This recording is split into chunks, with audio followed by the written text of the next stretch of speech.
Sub like your link. Trying to bring down my video quality because my stupid laptop can't handle it. And if I don't do that, I get this choppy shit. So I'm trying to figure out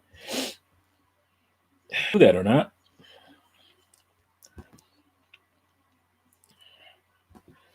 It doesn't seem to be a way. It was working fine before. But until I fix my desktop, I'm going to have these issues.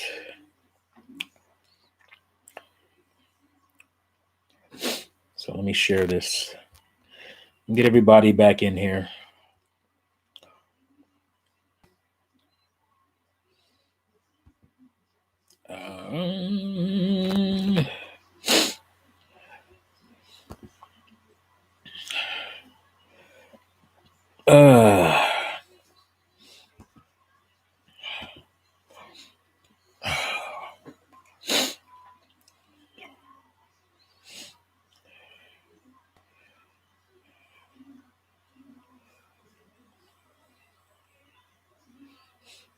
All right, let's see.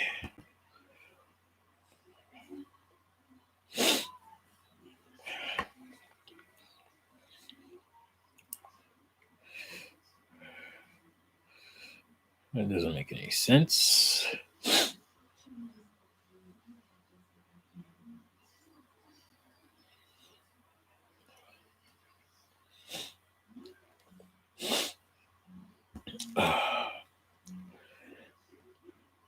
Yeah. I don't know. I don't know what this stupid thing's doing. Y'all just have to deal with my robot staticiness. I don't know. Because I knew that was going to be a problem with my camera.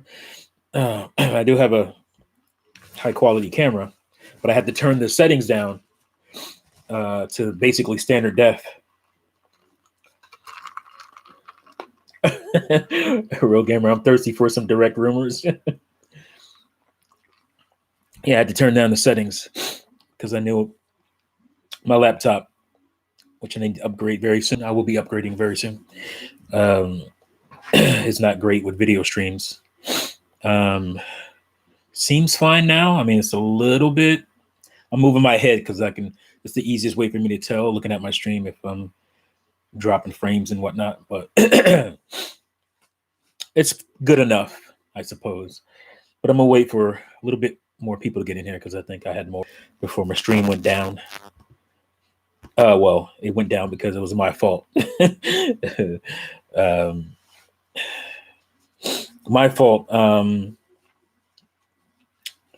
Trying to fix my issue, which apparently I couldn't do. So, but welcome back, guys. This is what happens too when I'm going to start earlier than usual because usually I was going to start, 10. So I'm like, let me do 30 minutes and see if I can get something going. And of course, issues. But my audio is fine, right? Because for some reason, it kept trying to default me to different audio. F, does that mean fine? Oh, and by the way, my allergies are acting up. Okay, thanks. Audio is good. My allergies are acting up, so I'm going to be sniffling a lot because I have chronic allergy issues. And I'm going to be sniffling, and I'm also going to be taking these cough drops because they help. But I'll try to keep it to a minimum. I'll do my best. And I hope my best is good enough. It's hot in here because I had to turn the fan off because the fan just drives my allergies even more insane. So I'm warm. I'm allergenic, but I'm ready to go. I even wrote some notes down, which I never do because I didn't want to miss anything on this topic. Nothing. Grab this pen here. I actually want to. Uh-oh, here it comes.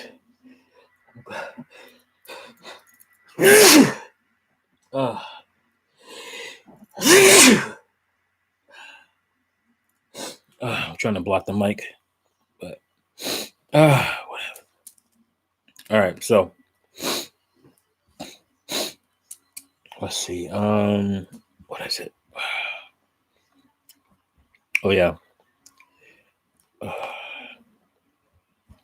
Oh. 3 and 30. Okay. I just playing a Tropical Freeze on PC and listening to T. Good times. That's the CMU emulator again. Yo T says hipsters. I bought that Split Pad Pro because of your review today. Oh, nice. Hope you like it. I hope I didn't talk you into buying it and you don't like it. How much did you pay for it? Hipsters, how much you pay for it? I'm wondering. Because I think the prices started to come back down, but they were like, people were upselling them for like $100 or something, which is insane. But that's what they do when it comes to that stuff. So let's see. All right. I mean, I guess I can get started. We got 10 folks in here. That's good. 45 pounds. Okay. Not bad.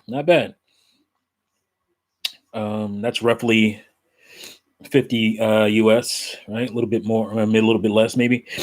Yeah, it's, I mean, I paid $43, but it's regularly $49.99, which is $50.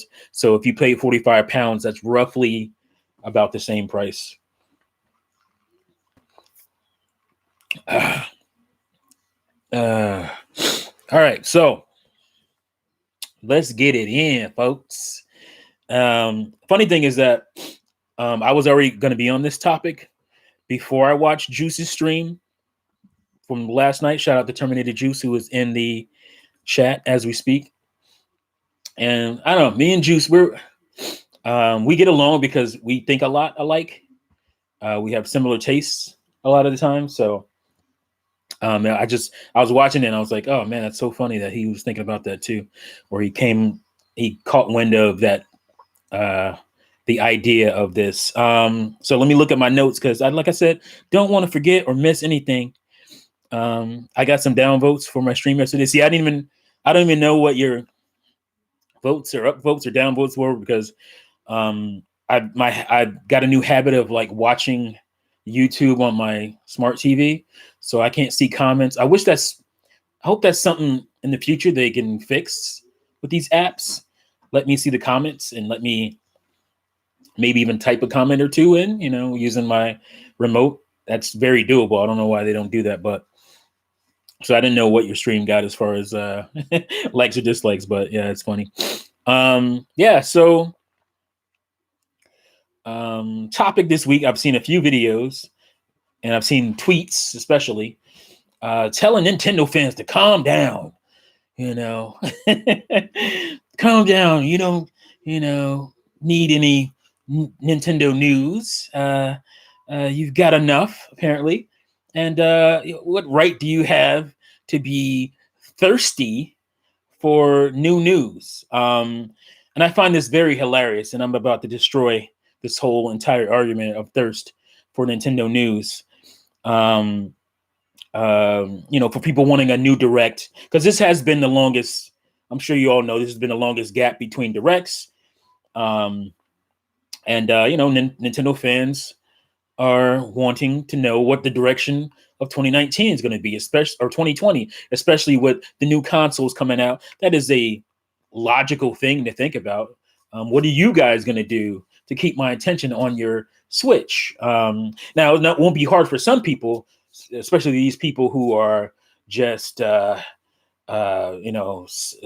the Epsom salts or whatever when it comes to Nintendo. And, everything is awesome, to coin a song from a great movie. Everything is awesome and perfect. There's nothing wrong. Why do you need more news? And it's so funny because this whole talk about, not needing more information, go enjoy the backlog that you may or may not have. I'm just assuming that you have a backlog. And Juice touched on this too, because I was like, why don't you just go play something else? Maybe I don't have anything else to play. Maybe unlike you, I actually play through all my games that I want to play through, at least that I'm enthused to play through. Maybe I've played through those games already and nothing else out interests me. So I'm looking for Nintendo games on my Nintendo console as a Nintendo fan. So it's crazy to some people to understand that, especially if you're one of these YouTubers who gets, free games. They get games for free to review. They get review copies, and they have a ton of games piled up on their Wii U system, or Wii U, on their Switch systems. They have a ton of games piled up on there that they touch for a few minutes to say, oh yeah, this game's pretty cool. And they've moved on. They haven't touched that game since. If you go look at their play hours, I'm sure they've got played for a few minutes or, played for an hour on some of these games that they want you to go out and play. Go play those games, even though they don't even play them. Go play those games that are maybe in your backlog. Maybe these people don't have the same interest that you do. I don't know. That's just me assuming the way these people are assuming, but maybe these people don't have the same interests in games that you do. And they're really in tune to Nintendo's philosophy in gaming and how they create games, and they really like the Nintendo style of games and Nintendo characters.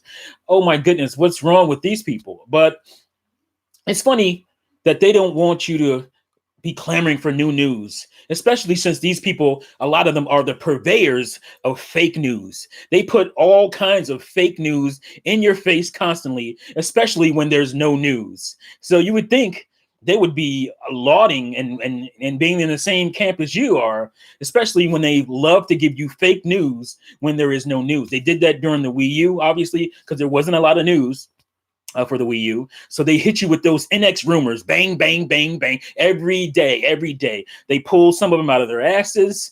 They went to these so-called qualified sources who, these people get everything right. They get a lot of things right. And you go and check these people out, and they really don't get a whole lot right. They just get a lot of stuff that these people seem to like, right? They get, and it's all educated guessing. A lot of it is, most of it is, 90-something% of it is educated guessing. But these fake news purveyors have a problem with you wanting real news, more real news for your current Nintendo console, which I find hilarious. These, what I'm talking about, these grain of salt news people, take this with a grain of salt, These people always want you to be quiet when Nintendo's quiet.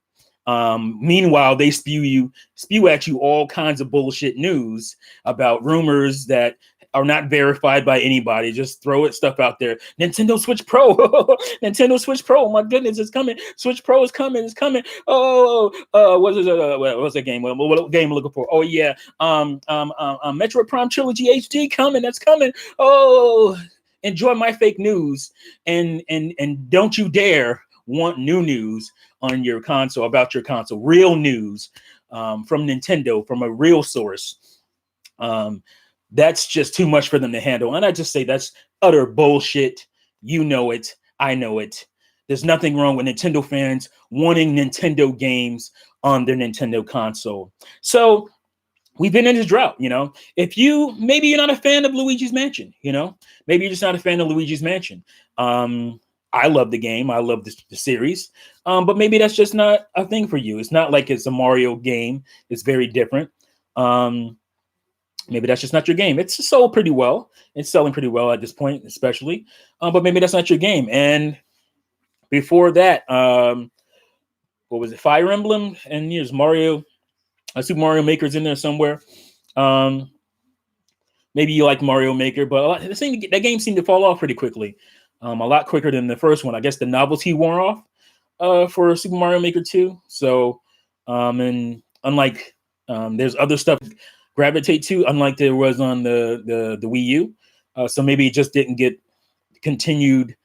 And I guess the updates for the game wasn't coming in a timely fashion. That's another thing. Nintendo puts out these really good games, these games that are really good for updating Super Paper Mario, and they do nothing with them, or they do them in this weird, disjointed fashion. And yes, I'm going to pile on Nintendo this video, and I'm going to have reasons for it.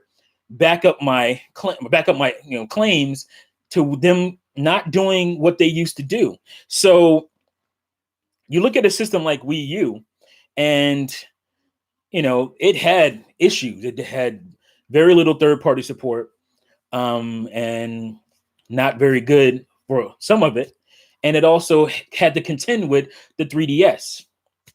And the way that Nintendo was paying attention to the 3DS and putting emphasis on 3DS development. So it had that to deal with.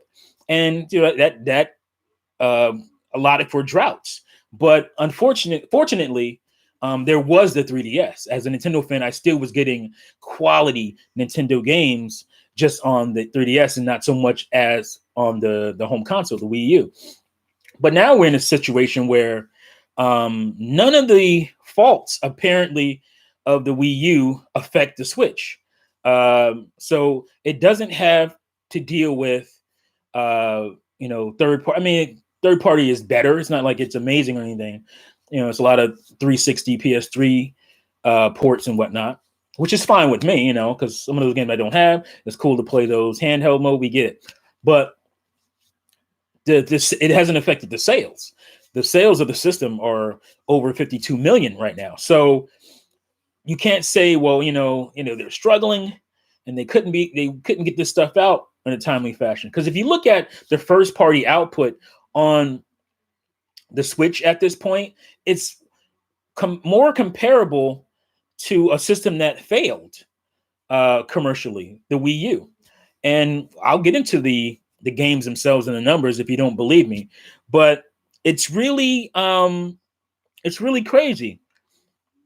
And I know why these purveyors of fake news, I know why these people do it, because it is their bread and butter. And if you let people be upset and sad about things, they won't be as hyped about stuff. They won't be in they won't be on your channel and they won't be comment section. They won't be in your live streams hooping and hollering and throwing out with the funds and all that good stuff. Like, I get that. I know that's why they do it, but I'm gonna call it. Like, I can't just like sit back and be like, yeah, that's cool. I mean, I like Nintendo, rah rah rah. I'm gonna call the bullshit because I have to. So that's what I'm gonna do here. So if you look at, let me look at my notes and make sure I got what I want to do. Going here. Newstubers, fake news. I went into that grain of salt. These dudes get to tell you how to feel about the Switch drought, and there is a drought as far as first party content right now. And again, go play something else, bitch. How do you know I haven't played something else? How do you know I haven't played all I wanted to play? It's not up to you to tell me what I should like to play or have to play or any of that stuff. Juice was talking about, his backlog, and yeah, he has games in his backlog, but it's games that, that don't push him to want to finish. So yeah, I'm supposed to go force myself to finish games while waiting on Nintendo, which I shouldn't be doing on a popular, super selling console that is the Switch. So let's get into why I feel like it's BS as far as the output on the Switch thus far. The system is selling, and there's anxiety around Nintendo fans like myself that Nintendo's going to get complacent, and they've gotten complacent, and the numbers and the game output have showed that on the Switch. So let's look at the games here, shall we? And the proof is in the pudding. So let's look at Nintendo's worst selling consoles. I was blown away by this myself. So let's look at the output of the first party within the first 3 years, because that's where the Switch is, right? And it hasn't quite gotten there, but it's a few weeks away from the first 3 years. So I think it's fair to say first 3 years. Let's start with before the Wii U, Nintendo's worst selling console. Pretty much a commercial, it's not quite a super fail, but it was a commercial failure as far as reaching the market I'm sure that Nintendo wanted. And that is the GameCube. The GameCube sold 21 million, almost 22 million, somewhere around there, consoles. And you would think a console that sold, again, that least amount, which is the least amount at that time for Nintendo, that was its lowest selling console by far, by 25 million or more. Well, not 25 million, I'm sorry, by 10, 15 million. But the output from Nintendo was quite good, I would say, quite strong for Nintendo and Nintendo fans. So let's go down through the games in the first 3 years. We have Luigi's Mansion, Wave Race Blue Storm, Super Mario Brothers Melee, Pikmin 4, NBA Courtside 2002. Now, those 5 games came out within the first month of the GameCube being on the market. Yeah, a lot of those games were launch day titles. And these are all Nintendo first. And again, I'm talking Nintendo first party or, it could be second party, but, Nintendo character-based games, Nintendo games. You know what I'm talking about. So Courtside 2 was a left field game, which was a first party of Nintendo. They did the sports games. They did Excite Bike and all that stuff. So we have Eternal Darkness, Sanity's Requiem, Super Mario Sunshine, Animal Crossing, Star Fox Adventures, Mario Party 4, Metroid Prime, Legend of Zelda, The Wind Waker, Wario World, Mario Golf Toadstool Tour, Mario Kart Double Dash, 1080 Avalanche, Custom Robo, Pikmin 2, Pikmin 1 and Pikmin 2 within the first 3 years, Paper Mario, The Thousand Year Door, Mario Power Tennis, Metroid Prime 2 Echoes. Yes, Metroid Prime and Metroid Prime 2 within the first 3 years. Donkey Kong Jungle Beat, Mario Superstar Baseball, Battalion Wars, Fire Emblem Path of Radiance. Now, this list I got this from for the first 3 years. I actually took some games off this list because I kind of qualified them. I can't remember exactly how. So I disqualified them for this thing or that thing.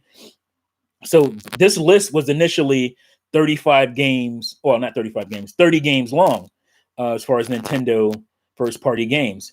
And you got to remember, this was also while Nintendo had a pretty popular handheld console out there called the Game Boy Advance. So they were serving their least selling console, home console, great console, but least selling home console at the time, with all these games in the first 3 years, and they were serving the Game Boy Advance. Now, I have issues with the Game Boy Advance because a lot of the times it was a Super Nintendo, resale machine. A lot of Super Nintendo games and even NES games were on there. But it did have original titles, like Mario Kart and a lot of other games, but Metroid Fusion. So it had new first-party titles. But they were serving the GameCube like this, the failing GameCube, and a Game Boy Advance that wasn't failing, but they were serving it with games and Focus and whatnot, and they were still able to do this. So let's move on to the least selling console of all time for Nintendo, and that is the Wii U. And we'll look at the Wii U's output as far as first party, second party, you know what's in those parameters. I got Mario Kart 8, that game that's on Switch right now, the highest selling game on Switch.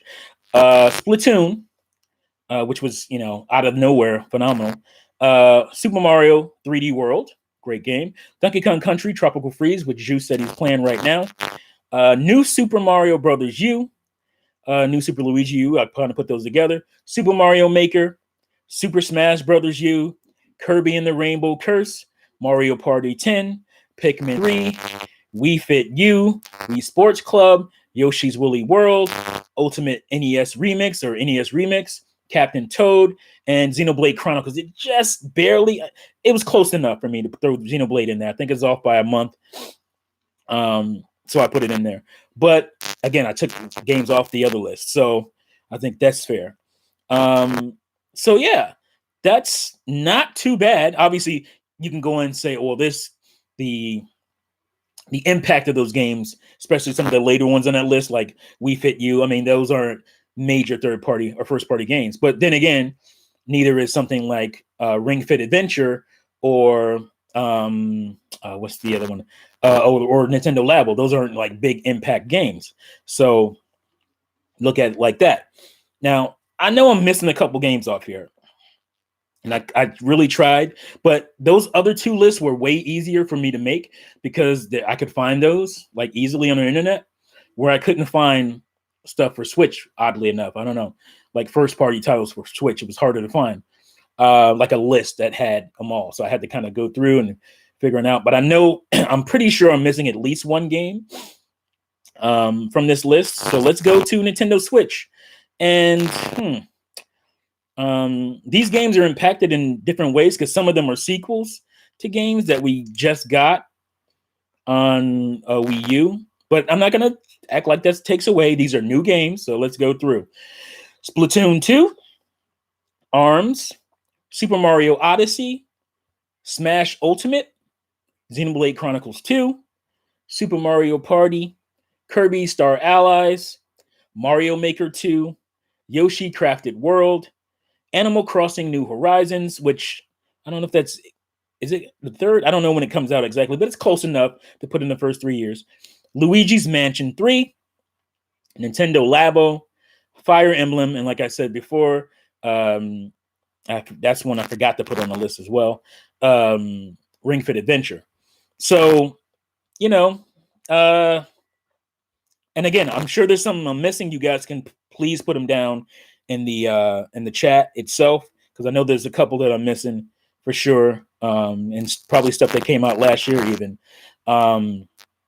But that list, sadly enough, is more comparable to Wii U than it is to the GameCube.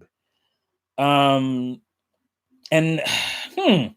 I find that kind of strange and worrisome, because like I said, Nintendo has gotten better third party, but I don't think the third party on Switch is comparably better than to the third party that was on GameCube. And GameCube is a much beloved system, and a lot of people tend to like it a lot. It was a lot of people's first system, and this output thus far, and I guess you can throw Breath of the Wild in there as well. But again, Breath of the Wild was a Wii U game, but it did come out on the Switch day one. I always forget to turn this off. On the Switch day one, it was a launch title, but it still was a Wii U game technically. But you can even throw that in there if you want to. And so you top that on top of the fact that, I don't know, it just seems like directs have lost their emphasis. I mean, I wish somebody would go and just like find out how many directs and how much care that Nintendo has with directs since, like, let's say Iwata's passing. Like, is it still with the same amount of amount? Because I felt like, I could be wrong, but I don't know. People think there's all these rules to the directs, and when they happen, we're definitely getting January Direct. And it's basically 2 times we haven't gotten a January Direct, and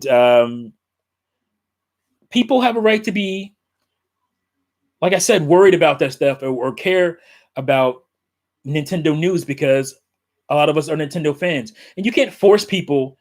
You should know this by now, to go play stuff they don't care to play. This isn't about how you feel about it. This is about how these people feel about playing games on their Switch and what they get to play. And I think It's just, like I said, it's just bullshit coming from these people who pump fake news at you all the time and tell you you can't want for new news, new real news. Maybe that's a strategy. Maybe that's something they're doing consciously. Oh, don't worry about real news. I got all these Switch Pro rumors for you, or I got, all these game rumors that haven't come to fruition. And we're talking about these same games for 2 years now. A lot of these games, Metroid Prime, HD Trilogy. I mean, that's a good guess. I mean, like that. It's not like that game isn't coming out. And if it does come out, these people will act like, yeah, see, I told you. But it's like, did you just get lucky with that? Like, because it just makes sense to have Metroid Prime HD on the Switch. Did you just get lucky with that one? I guessed, and I totally guessed that what was the game? Bulletstorm was coming to Switch. I totally guessed on that, and I was right. I didn't have a source. So a lot of these people's sources are people guessing, making educated guesses. That was an educated guess for me because I was looking at like the engines and all that kind of stuff, and that this engines Switch could run, and the types of games that have come from that company and whatnot. And I just put that together and I said a year and a half before, anything about that game happened, or was going to happen, that it was coming. And, I got that right. So a lot of this stuff is BS. And I guess these dudes, like I said, just want you to focus on fake news instead of wanting real news from the source that is Nintendo. I'm a Nintendo fan, and, I'm going to feel like I'm in a drought from Nintendo games because there's a certain feel, a certain style to Nintendo games that I really love. And on Switch, I certainly haven't got them. And here is the kicker. Like I said, Wii U, I didn't say this yet, but Wii U had 3DS to contend with. Maybe I did say it. Wii U had 3DS to contend with. There's a lot of people upset because, a lot of games were going to 3DS. And, they had the right to feel that way. I had a 3DS, so it didn't bother me as much. But yeah, sure, I would have wanted some of those games to come to the Wii U. So it had the 3DS. The GameCube had the Game Boy Advance to contend with while it was going along, trying to sell games and systems. The Switch doesn't have that problem. The 3DS is pretty much dead. There is no second console that Nintendo has to, worry about and cater to. And not only that, years ago, Iwata implemented the merging of the handheld studio with the home console stuff.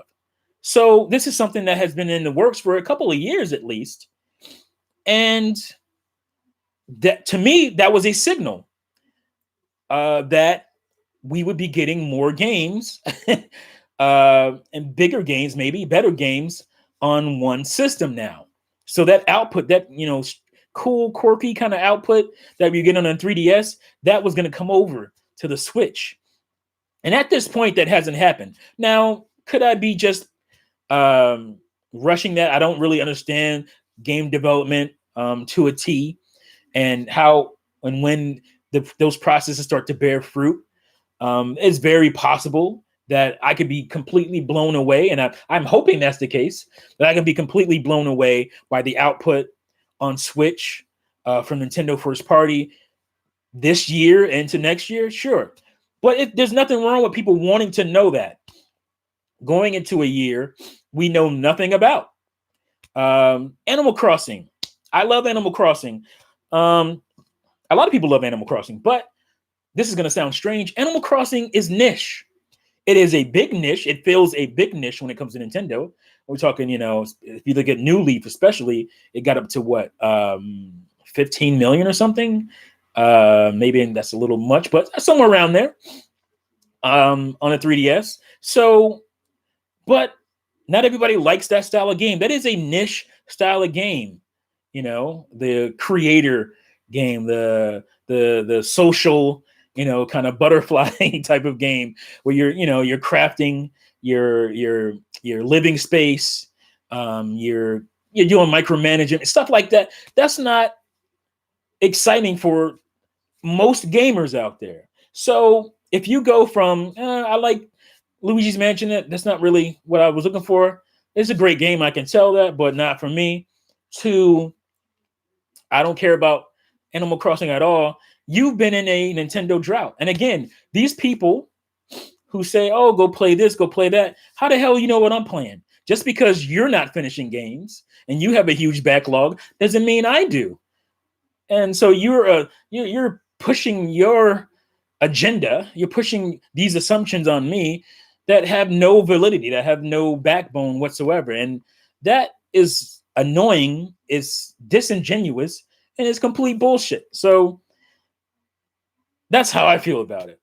And like I said, I've shown you the numbers, numbers, but I've shown you the game output in the first 3 years. Again, I went through the first 3 years on each of these consoles, and this is what I've given you. And again, Nintendo hasn't had to cater to their handheld nearly as much as they had in the past. So silly me was thinking that there would be more from Nintendo. And again, even on the third party front, a lot of these are late ports, which everybody hated on Wii U. That was the worst thing ever. You got late ports that weren't as good. Because the current gen games, 360 games, 360 PS3 games, those games are good, if not better in most cases. But most of the current gen games that get ported to Switch are not as good looking, don't run as well, which was a problem on Wii U. Remember, that was a problem on Wii U, but way more acceptable on Switch because, you can take it on, you can go to sleep and lay up in the bed with it. I can take it portable, lay back in bed, kick back with my Switch, and I'm good. And I just think that's corny and fake. So that's what I feel.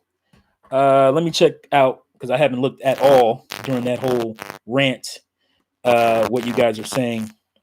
So let me scroll back a little bit here. You guys have got some good comments in here. I definitely want to go through them. 45 pounds. All right, that's where I left off. There are more people, Walter Manson. Walter Manson says there are more people telling people to stop complaining than there are people complaining. It's so annoying. That is true. There's more people complaining about the complainers when there aren't as many complainers to begin with. And so again, disingenuous. Again, these people have nothing to talk about, being Nintendo focused channels. So let's talk about the fans, that tiny section of fans who might be complaining. Thank you for that one, Walter. So true, Walter says Terminator Juice. Walter, people should be annoyed with Nintendo. There are many kids who only have money for one gaming system, and Nintendo has dropped the ball since day one when all they had was Breath of the Wild. Yeah, I mean, we talked about this on Juice's podcast. At the time, you kind of saw that Nintendo wanted to lead, or wanted to focus and have a really nice focus. Maybe that's just an excuse. They wanted to have this nice focus when it came to the Switch.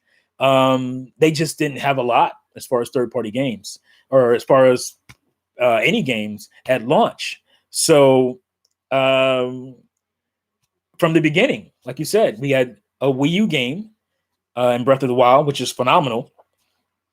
That certainly sold Switches because it didn't sell Wii U's, especially at that point. But, there was not a whole lot happening. Then we got a Wii U port, a big one, Mario Kart 8 Deluxe. And that's the highest selling game on the system right now. So it's kind of, if you look at, again, the output from there on, not what it should be, as far as I'm concerned. Now, again, some of these complainers of the complainers may disagree. But again, showing you what I showed you, system and first party output is pretty weak. If you can't keep up with the GameCube's first party output in the first 3 years, what are you here for? Like, that's crazy to me. I was actually really surprised by that. and disturbed and concerned, especially since we don't have any news or any idea of what's going to happen this year. And again, Nintendo could come out on Monday and be like, and blow my mind, and then all this goes away. But that doesn't mean I don't have the right to be anxious about this stuff.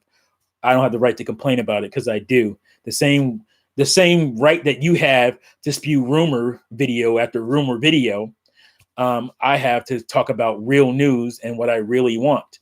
So Real Gamer says it's all about the clicks. Always, brother, always. Walter, and now 3 years later, we have nothing announced for an entire year other than Animal Crossing. And again, I love Animal Crossing, but I understand a lot of people don't. It is a niche gameplay style that not everybody cares about. And this game is not going to do anything, and it is not doing anything to bring in new players. I'm sure new players will come, just how it works. But it's not, if you look at the game and you weren't a fan of Animal Crossing before, this game is not going to make you an Animal Crossing fan. So, there's that. Wii U 2014 had Tropical Freeze, Mario Kart 8, Hyrule Warriors, Bayonetta 2, Captain Toad, and Smash Brothers, with a few good 3DS games. There you go, Terminator Juice. 2014 was astounding for Wii U, and that wasn't enough to get that system going, which I think we all talked about. That's when Nintendo said, maybe it's time to move on. Ipsters, I got a feeling I'm going to disagree with most of this tonight. That's fine. You have the right to disagree. It's the same the way I have the right to make these arguments. But you can't disagree with the facts. The facts are, there's this many games on this console that didn't sell for shit, and there's this many games on this console that's selling like crazy. So, if you're looking at expectations of a Nintendo fan, if I didn't really, I don't know what to expect. If I got this much before, is it on this little system, on this way bigger system? Is it wrong for me to expect to get more, the same, if not more? Again, with those factors of having a home console or a handheld console to worry about, and not having a handheld console to worry about. Your home console is your handheld console, so you should be getting more. You should be getting really good. You should be getting 3DS types of games along with your home console stuff. This should be Wii U plus 3DS first 3 years combined, but we're not getting that. We haven't got that, not even close. And again, could be blown away by this year, but we know nothing. So it is okay for me to complain about that. 2015 had Kirby Rainbow Curse, Woolly World, Mario Maker, Splatoon, Fatal Frame, and Xenoblade Chronicles X. That was a pretty good year, but that was, a lesser year, but it was still a pretty good year. I haven't been blown away. 2019 puts me back up there because, you have stuff like Astro Chain to throw into the mix as well. That brings that bar up a little higher. But Astro Chain is not a first party, it's not a first party development studio game. It's Platinum Games. Now you can talk about the IP and who owns that, but I'm talking again, Nintendo owned studios for this console and as well for this one. Why is the output going down? Why are the studios seem to be going down, even though the sales are going up? And again, that's the worry. It's like you're not doing as much and you're making more. Do you even care at this point? So when you have fans talking about, oh man, why can't I get an F-Zero? Why can't I get a Wave Race? When I got that on a console that that you blew away a long time ago as far as sales with this console. This console you have now has sold over twice as much as that console that you gave me. Again, where's my list? You gave me Blue Storm. You gave me 1080 Avalanche. You gave me Pikmin and 1 and 2. NBA Courtside. You gave me Eternal Darkness. You gave me Animal Crossing, technically not the first because first came out on the N64 in Japan only. It's the same game. Star Fox Adventures, Metroid Prime 1 and 2. This is all within the first 3 years. Like, what is going on? You know, like, is it wrong to wonder? Looking at this Paper Mario Thousand Year Door, Donkey Kong Jungle Beat, the Strikers games for Mario Baseball and Strikers, I think was outside of the 3 years. It might have been just outside of it. Fire Emblem Path of Radiance. Like, you know, comparably, why is this better than the Switch? With, again, the parameters I set around this whole debate. Why is it better? I don't understand. But if you disagree, maybe you can tell me. Let's see. This is what third parties are for. Do you know any news about the Direct? It says, LOL new. Nintendo can't put anything else from the Wii U unless they want to bring Devil's Third over. It says Real Gamer. That ain't happening. Visored Grunt. Nintendo sitting on their hands, letting the money flow in, and people are capping for them, capping hard for them. I think I prefer struggling Nintendo better. They actually try. Thank you. That is the point I wanted to make. I'm glad you, Visor Grunt, you always frame the stuff the way I want to, and I don't think about, but that's exactly it.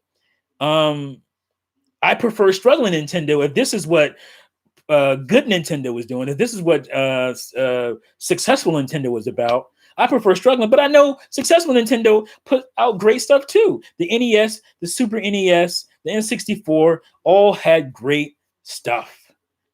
And the GameCube, it wasn't as successful, but it was technically a financial success. So, but you know, they were kind of struggling there, so they put out a little bit more. They did more. Maybe is that what I have to worry about? Is that I have to worry about the fact that you guys are, you're printing money, you're counting your sales more than you're counting your game output? Like, is that what I have to worry about? And that's the anxiety of a lot of Nintendo fans who are on this, who are thinking like this, who are worried about this. That's what we're worried about. Let's see. Kickstart Devil's Third, says Mom. Nah, don't do that. Don't do that. Hold on, let me get a sip here.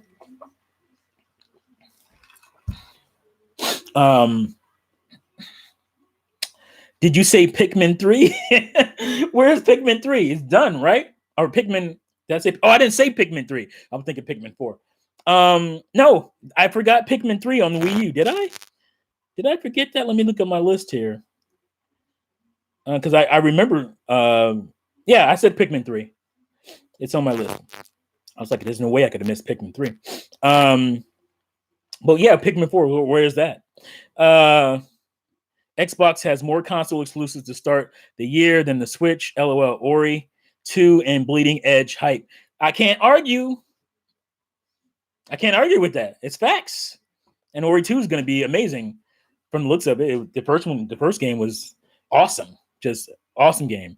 I don't know about Bleeding Edge. I don't even know what that is. I'm sure I've heard of it, but I can't picture it right now. Xbox, the best box. It says Real Game. Yes, sir. Says Mohammed. How the hell Super Mario Party sells 9 million? Jesus Christ. That is a good question. I don't know, especially how, again, that's another thing. So you can look at the games. Oh, I forgot. That's what I forgot. Tennis. Mario Tennis Aces. I forgot to put that on Switch. So if you look at the games themselves, it's not just number thing. To me, it's a quality, like, experience thing as well. Kirby Star Allies was pretty much a fail. It's a good, solid game, but as far as the Kirby experience I want, especially coming off the two stellar 3DS games, it was pretty far under that. Then you have Yoshi's Crafted World. Disappointment. I was looking forward to that game, and it just did not hold me whatsoever. Nowhere near what Woolly World did on Wii U. Woolly World is all around a way better game. What else? Mario Tennis Aces. Better than what was the Wii U one? Mario Tennis Ultra Smash. Better than that, but still kind of barren to me. Kind of not fully cooked. And I actually passed that game up. It's the first tennis game I passed up. Well, outside of Ultra Trash, that I passed up from Nintendo ever. Those are the only two I've never touched. And while it's, like I said, it's a little better than the Wii U one, I wasn't overly impressed with what I saw. So if you even dig a little bit deeper, let's look at more games here that I have on the list. Mario Party. Again, do we need to talk about Mario Party 9? It sold 9 million. It sells a lot, but the game itself isn't that great. It doesn't hold a candle to the other Mario Party games. Maybe it holds a candle to Mario Party 10 on Wii U, but that's not saying a whole lot. Labo, again, it was pretty cool game, pretty cool idea and series of games, but nothing impactful for a gamer. What else am I missing? Oh yeah, like I said, a Ring Fit Adventure. Again, really cool concept. It's not a gamer's game, it's a fitness app, So, you can't say a whole lot about that. ARMS, which is the Mario Kart team, they made ARMS. Great concept, great world, great designs. But the problem with that game, I don't know if I think I said this in my last stream. The problem with that game is that it's limited by the moveset. At the end of the day, you're punching and you're grabbing and throwing.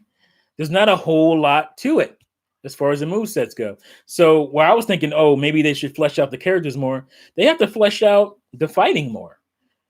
That is what got stale quickly for me in that game. I love the fact that they were putting out new fighters, and that excited me, and I went back to it after that. But at the end of the day, the fighting mechanics of that game just don't hold for that long. So, not a bad game, a really good game, but nothing impactful. So, and then you have, like I said, you have Mario, Paper Mario. You have Mario Maker 2, but again, it's a sequel of a game, a Wii U game, and it's way better. It's a better sequel in some ways, in most ways, but it is a sequel to a idea that was way more impactful from the first game. So you're just adding to that first game and doing a little more, and that's why I think it didn't hold people for that long as the first game did. I think shoulders are killing me. It just didn't hold people as long for whatever reasons. And then you have Xenoblade Chronicles 2, which is a great game. I don't like it as much as I like X, but it's a great game. But again, it is a sequel. And then we're getting another Xenoblade Chronicles game. That's another game that we know is coming. I forgot. We know that a remaster is it a remake? It's not a remake. It's a remaster of Xenoblade Chronicles from the Wii is coming. So we know that. So we know we're getting a remake, a remaster to a game that I already bought twice. I have the Wii version. I have the 3DS version.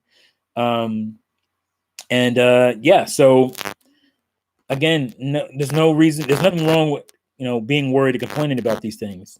So Laker Link, I feel like people like the GameCube now, how they like Dreamcast now. Yeah, I totally agree with that, because nobody, and I'm sure you remember Laker Link as well, nobody cared about no damn GameCube when the GameCube was out. Nobody. They made fun of it. Not a lot of people. I didn't know anybody who had one. I was like the only person I knew that had a GameCube, but everybody would come over to my house to play it because they loved, Mario Kart, and they loved Mario Party, and we had a lot of fun with that and Smash Brothers and stuff. But nobody cared about GameCube when it happened.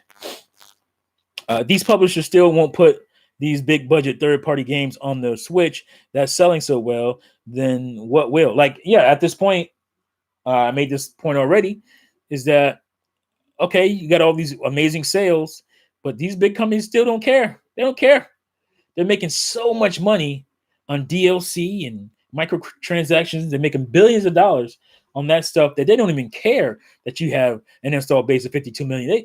That's a thing that of dreams before, but now they're making so much money on their own, on the internet. Basically, they don't care about your install base because they can ignore it. Let's see, Clark. Joseph Kent. I was from the original NES era, but skipped the GameCube because I was in high school, college, and didn't play as much. Got back on Nintendo when Wii came out, but not Wii U though. Was the GC a high seller? No, GameCube was not a high seller. It was the second Nintendo's second lowest seller under the Wii U. It was its lowest seller until the Wii U.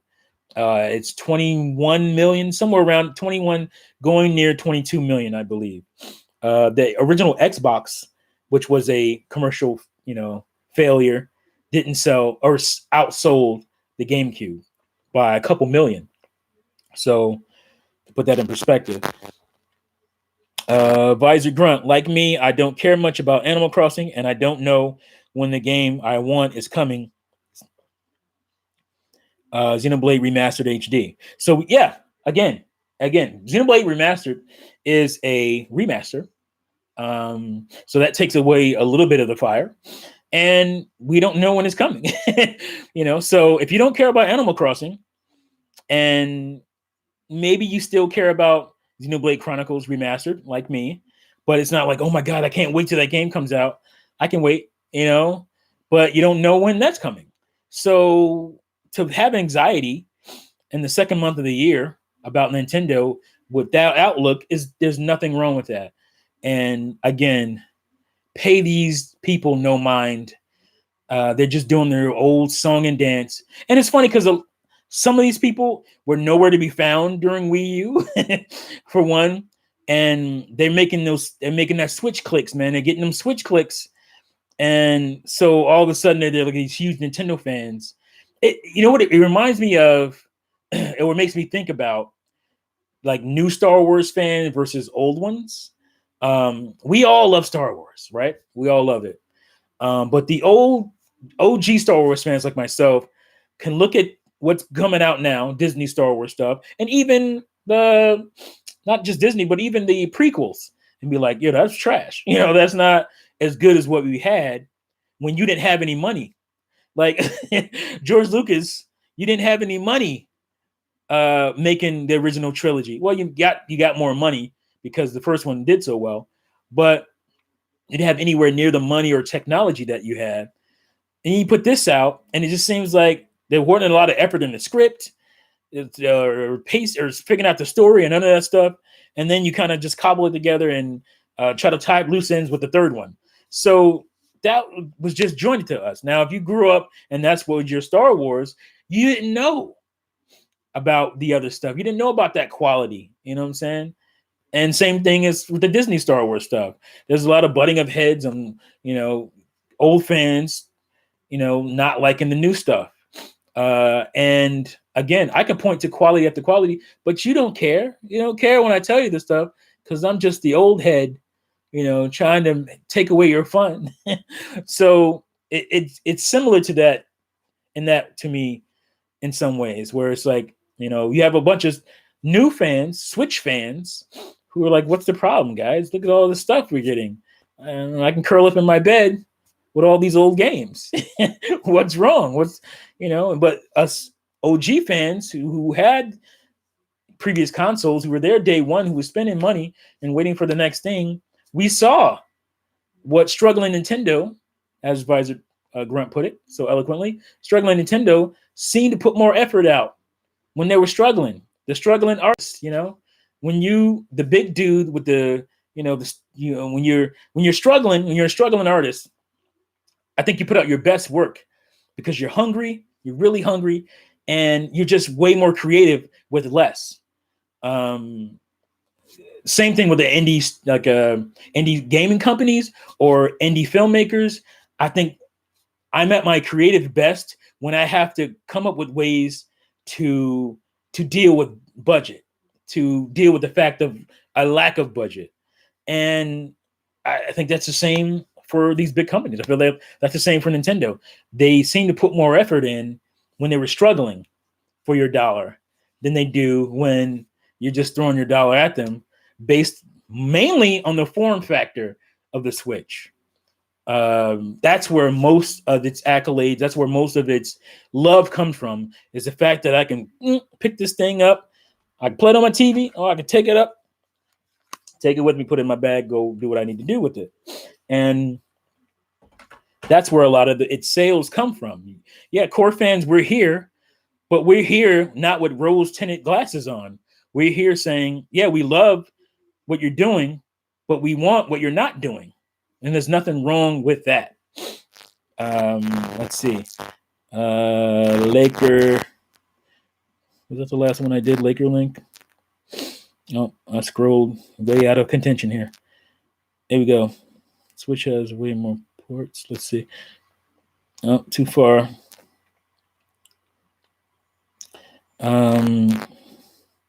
A real gamer is popping in this chat. Let's see. How did I scroll that far? Okay, here we go. I feel that Nintendo is on cruise control this year, says Real Gamer. Agreed.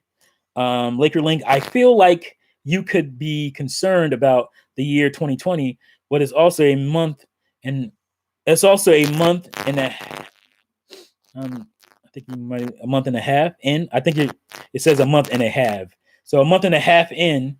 So I don't think it's time to panic. No, I don't think it's time to panic. Especially this early. I mean, yeah, it is February. But it's okay to be anxious, to want news. Because we did go a month and a half with no direct this year. And if you go back to last year, we're talking months without information. And this should be a big year for Switch. And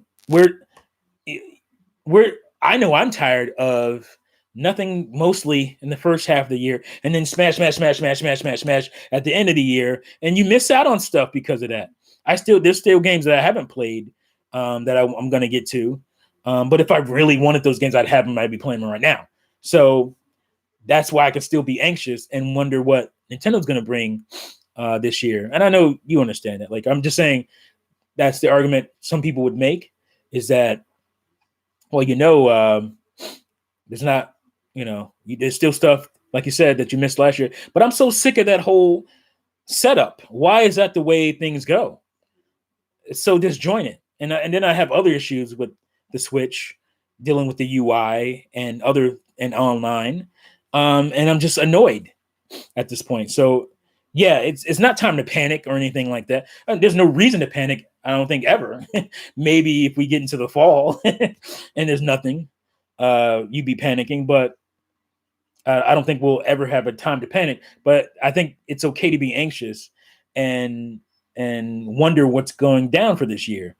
And that not just for Nintendo, that's on Sony and Microsoft side too. It's okay to be anxious about PS5 right now if you're a Sony fanboy, or Series X. It's okay to be anxious, but you know a lot more about the Series X than you know about the PlayStation 5. So there's that.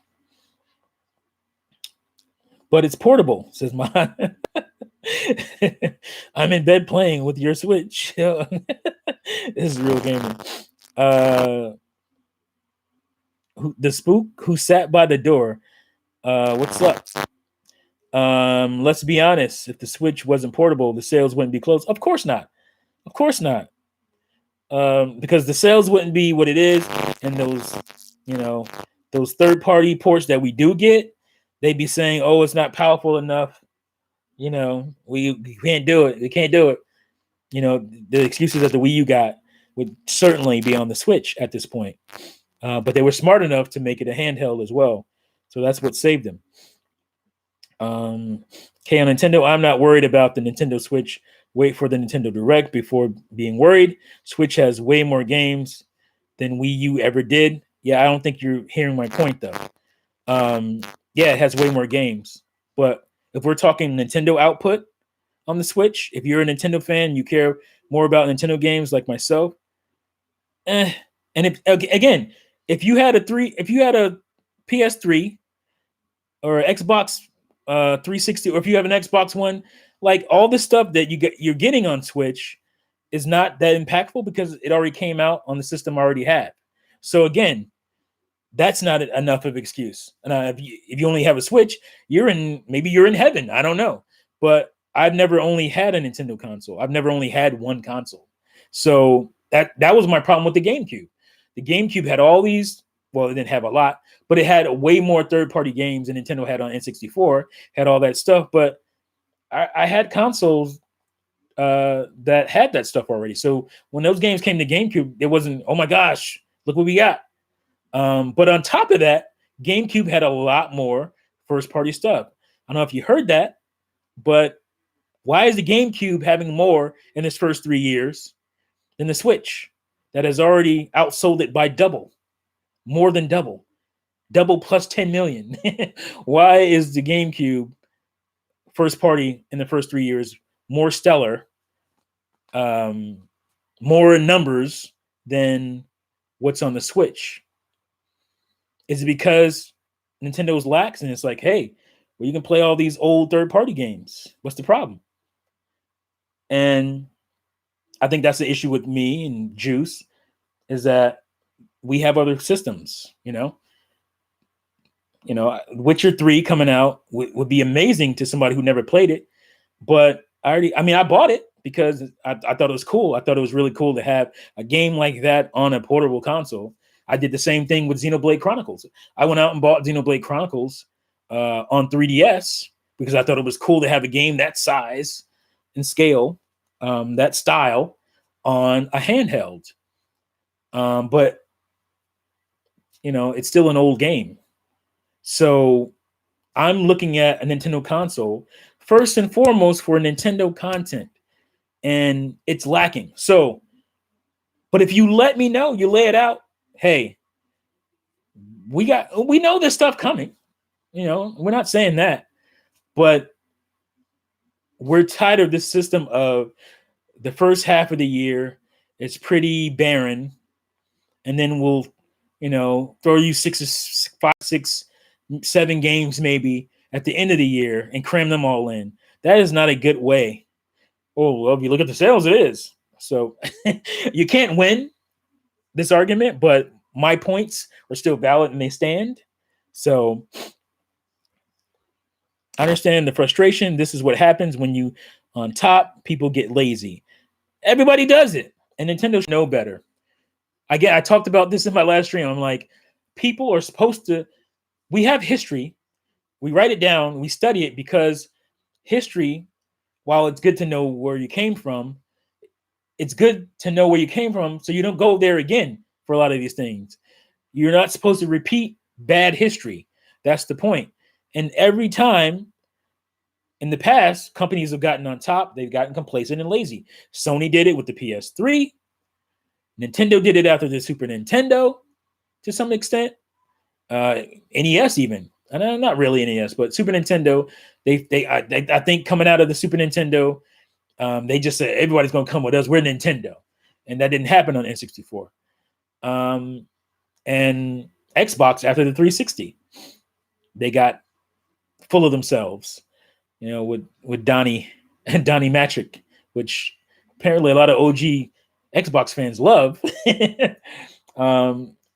as if he would still be doing the same thing now, because they assume that. But times have changed. He might be doing the exact same thing Phil Spencer's doing, or he could be doing worse.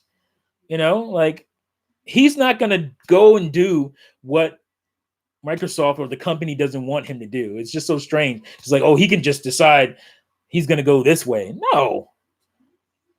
Shareholders decide that. And they were tired of not making any money on Xbox. So they wanted to go a different route. But whatever. The only other thing I can say is some of the handheld division has never made an HD game, so that is also a hurdle. Not a good excuse, but it's something. Yeah, I totally. That's to me that's an acceptable excuse. But we did go through all of Wii U because Nintendo had issues, it just doesn't make sense to me. Like, if you're being fair, if you're being a fair Nintendo fan, it doesn't make sense that a company as big can just roll with that excuse of, oh, we didn't know, we don't know how to make games for this HD thing that's been out for 10 years. I mean, is that acceptable? Not really. They should have had somebody researching on the side during these years, figuring this stuff out and relaying the information to the other studios or whoever they had to relay it to. Like, that's not acceptable for a billions, multi-billion-dollar company to do that. Now, when it comes to, again, I said that when I was talking about 3DS not being a factor anymore, those developers and whatnot merge into the handheld stuff. I said there could be a window. I don't understand game development. I'm not acting like I do. I don't completely understand. There's things about it I do understand, but even if you look on the Microsoft side, if you look at the companies they acquired, they still don't have stuff out yet.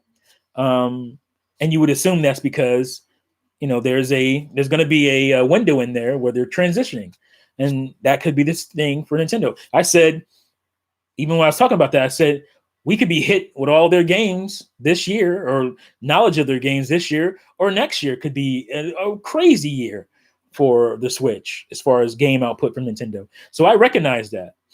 And I'm not saying that's not going to happen. That's one thing I haven't said, is that I'm frustrated and these things aren't going to happen.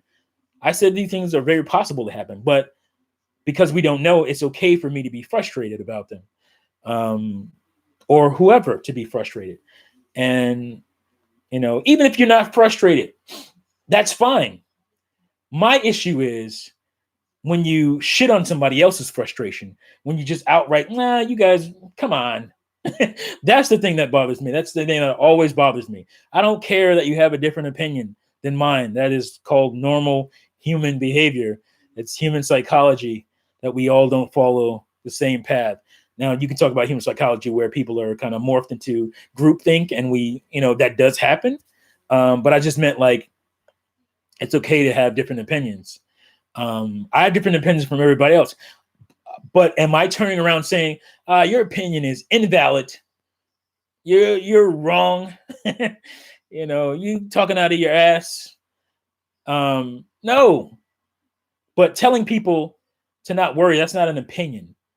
That's a direction. I mean, you're directing people to do stuff. That's not an opinion to tell people to not worry. You shouldn't be worried about something. You should be playing games that you don't care about. Like, that's strange. That's like borderline sycophant. When you're telling people who want a thing that should be a thing, you're telling these people, go play something that you don't like. You got games in your backlog. I know you do. I know who you are. I know all of you. I know who you are. You've got games in your backlog that you haven't played. Go play those and stop crying about Nintendo's piss poor, disjointed output on the Switch, their most popular console since the Wii. You do that and stop complaining. That's my opinion. No, it's not an opinion. That's a direction. You're directing people to do things like some kind of overlord. You have power over people. And I call nonsense and shenanigans on that. K on Nintendo, a direct is coming. Again, I believe a direct is coming. You obviously believe a direct is coming. You can't prove. You don't know when it's coming. Yeah, a direct is coming.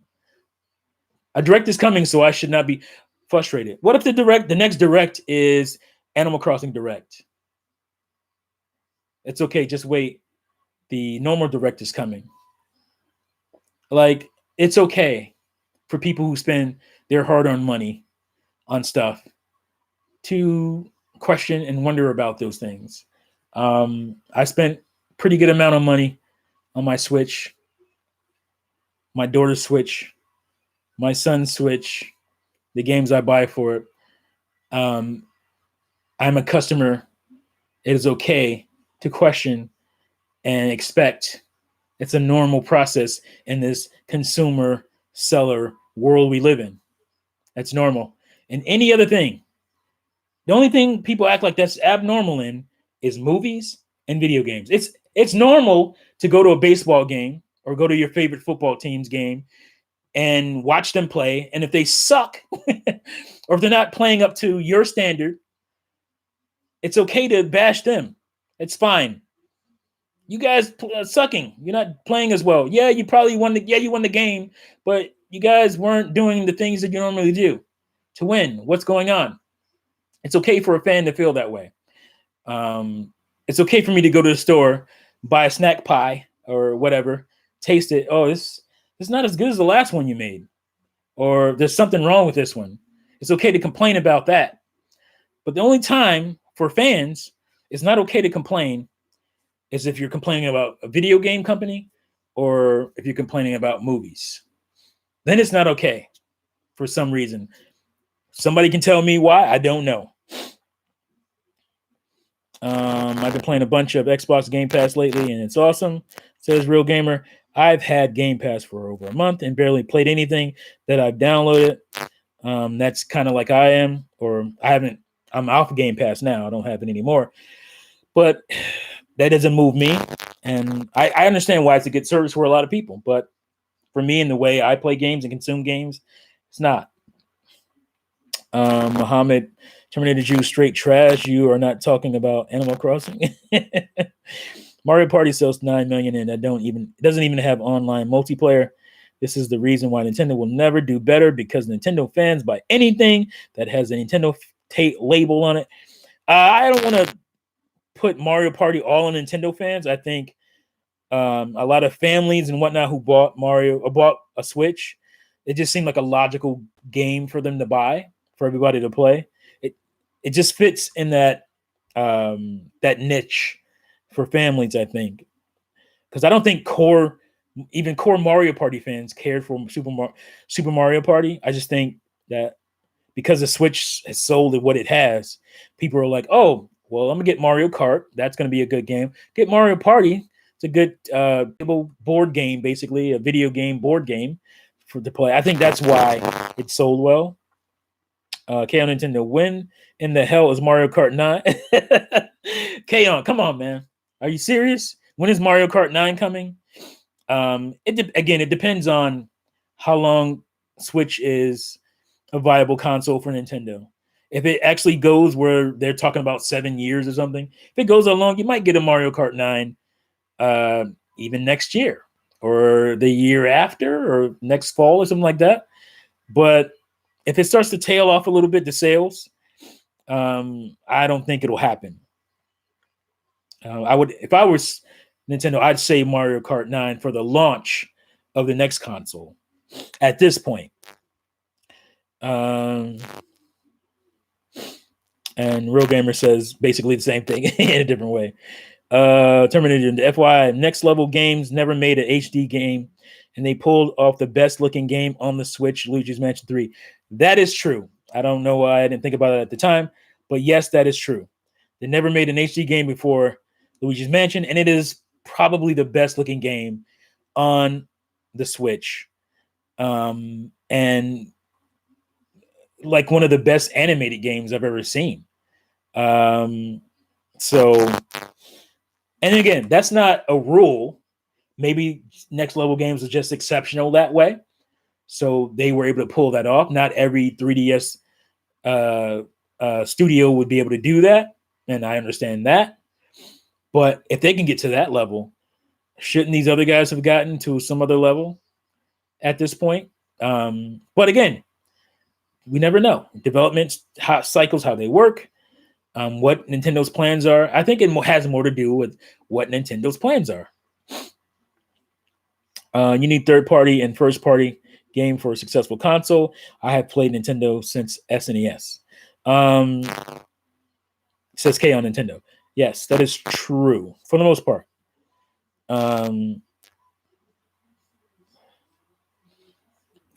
Excuse me. Walter Manson. TV shows too. Can't criticize those either. Yeah, TV shows. How could I forget? So visual entertainment is off limits. As far as what comes through your TV or movies, but you can complain about everything else. I don't know. I think it's weird. I wonder why that is. People are just too attached to these things, maybe? I don't know. Mohammed, we have that Ubisoft Star Fox and a Pikmin 3 port on the way. You got the jokes tonight. Real Gamer, games like Doom, Witcher 3, Wolfenstein 2 can't even break 1 million on Switch. You know what? I'm going to say that's not fair because those games shouldn't break 1 million, really, on Switch. Why should they? Why should Doom, a year and a half later, was it only a year and a half? That was 2 years later, almost 2 years later. Or Witcher 3, which is 4 years later, like it was 4 years almost. Why should they break 1 million on Switch at this point? I don't think that's a fair parameter. Now, these companies, they're not necessarily looking for 1 million sellers on. I mean, they'd love it. It's not like they wouldn't love it, but they have a certain number that they'd like to reach. And the Doom guys said that they like their number. I don't know about Witcher yet, but Witcher 3 seems to have sold pretty decent for what it is. Again, it is a super late port of a game that if you want it, you probably bought already. I bought it, on the Xbox. And I bought it again only because I'm a stupid Nintendo fan like that. But not everybody's going to do that. Who's going to go back to Witcher 3 and buy it again, for full price with lesser visuals and frame rates? Who's going to do that other than crazy game fans like myself? Not a lot of people are going to do that. So I don't think it's fair to expect 1 million sales from Doom, Witcher 3, Wolfenstein 2. Wolfenstein 2 didn't do that great on other consoles. Like, it did decent, but Wolfenstein 2 wasn't some crazy seller. So it's definitely not fair to expect that game to have sold on the Switch. Again, you're dealing with partial download of the game and all that kind of stuff. So now, if you're going to give me a day and date game on the Switch that's on other consoles, or not, maybe not day and date, maybe the Switch port. Now, this Doom, I feel like it should sell 1 million on Switch. I would be somewhat disappointed if it didn't. Doom, what's the new one called? You know what I'm talking about. Now, it was going to be day and date, which would have been a better way to tell. But something like that, or Mortal Kombat, the last Mortal Kombat game, which number is it? 12? I don't remember. I don't follow. So Mortal Kombat, day and date. I don't know what it sold, but that's not going to show up in Nintendo's financials anyway. You want to find that out, you got to find out through NetherRealm, whoever makes Mortal Kombat. I don't know who makes it now. You have to find out through them. Nintendo's not going to post that in their numbers because it's not their game. So it's that I don't think it's fair. It's about as fair as expecting late Wii U ports to sell that well on Wii U. Even though, that's different because Wii U didn't sell well and the Switch did. But again, most people who are buying Switches are people who don't traditionally buy a Nintendo console, but they like the fact that Switch is this pretty awesome handheld, but they already have a lot of these games. They're not going to go back and rebuy these games at full price, especially.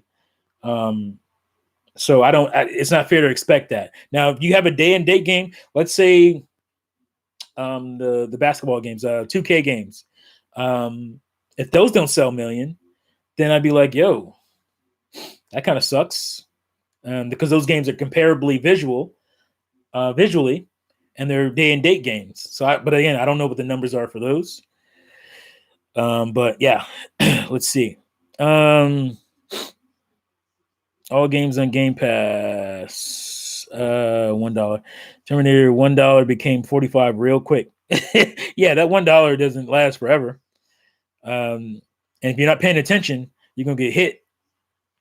And I got hit because I wasn't paying attention. I forgot, and it hit my card up. Nah, I don't like that. I just think that's shady. And that was one of the reasons I just dropped it real quick. And in the process of getting them to stop buying or stop charging you is nonsense. Why can't I do that through the console? That's where I'm getting the game. I got to go to a separate thing, log in through my email. Like, it's nonsense. That's shitty to me. The way they have that set up to where the way you have to cancel. I should be able to cancel right from my console. Let's see. Is anyone getting Shin Megami Tensei 5? Says Kaon. I am. Whenever it comes out. It's one of the first Switch games we were told about. And here we are going past 3 years and we're not having it yet. And there's no mention of it. I don't know if it's coming this year or next year. So there's that. Kind of sucks, but it is what it is, right? I'm getting Shin Megami, says the spook who sat by the door. So am I. All right, so moving on, because that actually was two different topics together. That was the thirst for Nintendo Direct and the first party output on the Switch. And on both of those topics, I think I made my case. Terminator Juice, off topic, but I'm playing Breath of the Wild on PC with gyro aiming via the DualShock 4, and it's pretty great. Yeah, good for you. Like for me, and I saw your stream when you were talking about Nintendo games on PC and all this stuff. For me, I just don't see how it's beneficial enough. And like you were saying that Nintendo would have to have like 2 versions of the game, basically, and they're not going to do that. I mean, they're just not going to do it. Not this Nintendo. And it's not beneficial enough, like, because game sales on PC aren't overly impressive per game. You know, it's a big enough market to where you want to get into it, but it's not like where a company like Nintendo would do it. See, here's the thing about putting games on PC, as far as Sony and Microsoft doing it. It makes a lot more sense for them because they don't make no damn money on hardware. They make not a whole lot on hardware. So it makes sense for them to try to get their software on many platforms they can. But Nintendo makes money on hardware outside of Wii U. Even Wii U, after you bought a game, that was a profitable console for them. So it makes sense for them because they make so much money on hardware to keep doing what they're doing. And that's why it doesn't make sense for them to put their games on PC. Do I care? No, I don't really care. Because like Juice was saying, I'm still going to buy the Nintendo console to play the games because it's just an easier process, you know? And maybe I'll pick and choose. Maybe I'll say, oh, well, this game I want to play on PC. But I don't know. Because for me, I'm about hardware or software on the hardware it was intended for. Like Juice you were talking about graphics whoring and how you're not that, you just like the better stuff and all that. And I agree with that. Who doesn't like the next better thing, the next thing, because it looks better. The graphics look better on GameCube than they did on 64. So you got excited by that, especially. Or going back to N64 versus SNES. But what kept me was the game. It's cool that it looks good, but what kept me is the game. And so that's why, for somebody that like me, it's not about Xenoblade Chronicles remastered, HD remastered. For me, it's not about, it looks better, because I went out and bought the 3DS version. I didn't buy it because it looked better on 3DS. I bought it because I'm one of those crazy Nintendo fans who thought, man, that's crazy how I want to see how they got that game onto on that little console, on that little handheld. That's interesting to me. And I guess you could maybe you could say the same thing for the Ocarina of Time and Majora's Mask for 3DS. Although those games did look better, it was on a tinier window. So it's easier for them to look better at this point. But that's going to wear off at some point. As far as the visuals, it wears off pretty quickly for me, and I can go back, and I do go back regularly to consoles that don't quote unquote look good anymore. I go back to PlayStation, I go back to N64 on a regular basis, and I play them sometimes more than I play current gen games. So I think that's where a graphics whore distancing themselves from a fan who, we like the better visuals, but at the end of the day, we're playing it for the game that we love. Yeah, that's why I'm buying it. Because I can go back and play, and I do. I go back to Xbox. I go original Xbox. I go back to PlayStation. I go back to N64. I go back. People tend to feel like it's not hard to go back to Super Nintendo and NES because the pixel, that stuff ages well. And I totally understand that. Where early 3D stuff for a lot of people doesn't age well. But the game was fun. That's how I get down. So, because if I was like that, and you guys have seen recent gameplay of me playing Banjo-Kazooie, or I don't know if I put Ocarina of Time stuff up yet. I might not have. But I don't play the cleaner, quote unquote, cleaner versions of those games. I have Rare Replay, and I was excited when I bought it. And I don't play it. I don't play Rare Replay. Even though like Perfect Dark is better, it doesn't have the frame rate issues. It's cleaner textures, sharper textures. It just doesn't feel right. I would rather play the chuggy, blurrier N64 version of those games because it just feels better to me. It's the muscle memory of those games that I would rather get down on. So that's where I think the difference is. Now, Breath of the Wild on PC, while it looks better, emulated or whatever, for me, I don't think I would be comfortable playing it. It just wouldn't feel right, especially after spending 250 hours on Switch playing it. Maybe if I played it on Pro Controller through PC, maybe that would work. I don't know. I just don't know. But I think I understand where some people feel like it's I don't like graphics whoring. I just like the game. And it's cool to be able to play that game on the console that I play right now. Not everybody is crazy like me and has their N64 still hooked up. Not everybody has their Wii hooked up.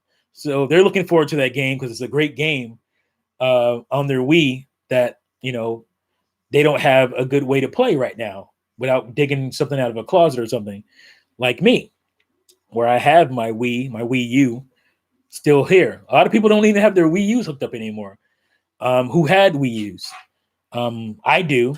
So that's why they buy all these damn Wii U ports, because it's like, well, I like those games. I want to play them again. I'll play them on my Switch because it's a new console that I have hooked up all the time. So K on Nintendo says, I'm playing my 3DS right now. Cool. I haven't played my 3DS enough this year. And there's actually stuff in the backlog on that I want to get through. So I need to do that. That's my most annoying backlog, as far as it annoys me to know that it's still there. But I'm gonna get to it. I'm gonna get to eating or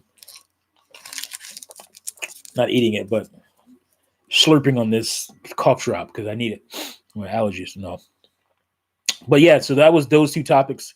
I really don't have a whole lot outside that, but one of the things that did happen, or I don't know when it actually launched, but to make you old, Super Mario Brothers 3 turns 30 years old this year. So if you want to feel old, that'll do it. Super Mario Brothers 3. Great game. Great music. Similar yet so different to the first Super Mario Brothers. And, if you want to count Doki Doki Panic, which I do as Super Mario Brothers 2, I'd rather count that than the Lost Levels, the actual Super Mario Brothers 2 that Japan got. Doki Doki Panic is my Mario 2, will always be. It's a great game in its own right, and it's very different. And that's what I loved about the NES Mario games. A lot of people make fun of Nintendo. Oh, you guys are making the same game over and over again. Yeah, the characters are the same. But there was a time when, and still is to some games, there was a time when those sequels were very different. Super Mario Brothers 2 is a strange, way different leap. And then Super Mario Brothers 2 to Super Mario Brothers 3 is a return to form in some degree, but it's still very different. Antonio, what's up, Antonio? And I love that. I love that about Nintendo. Even Super Mario World, again, very different. And then you got I don't count Yoshi's Island or Super Mario World 2. I just call it Yoshi's Island. Nintendo probably just did that to give it name recognition so it would sell. I'm sure they did. They wanted to probably just call it Yoshi's Island, but they wanted that name recognition money. So those Mario games are very different. So it's understandable for a Nintendo fan who got anxious with this whole new Super Mario Brothers style of games. They're so damn similar looking and so similar playing. Now, the DS one, New Super Mario Brothers, the first one, felt different, felt fresh, but not really. It wasn't really. And then every one of them after them just very much looked like that, and they were less fresh. Especially New Super Mario Brothers 2. The 3DS one. That was as stale as it could get. But yeah, I mean, I love the fact that they were so different from each other. Super Mario 2 was a weird game because it was actually supposed to be yeah, I know that. I said that. The game was called Doki Doki Panic. It was built by the Mario Brothers team, but it was built for some kind of event going on in Japan. I can't remember. It was some kind of, I want to say Olympic event. It was some kind of an event, some kind of festival going on in Japan. And that game was built, but it was built by the Mario team. It was their game, but it was built around these characters for that festival. So the original characters had the same attributes that the Mario characters have, but they were switched out. So that's why Mario, Peach, Toad, and Luigi have all those different attributes, because those are the attributes of those characters. But those, I love the fact, because a lot of those things still hold up. We're still held up in future Mario games. So that was cool. But yeah, it was called Doki Doki Panic. And I rather have that than the actual Super Mario Brothers, which we got later on Super Mario All-Stars. The Lost Levels weren't really Lost Levels. It was actually a whole game called Super Mario Brothers 2 Japan.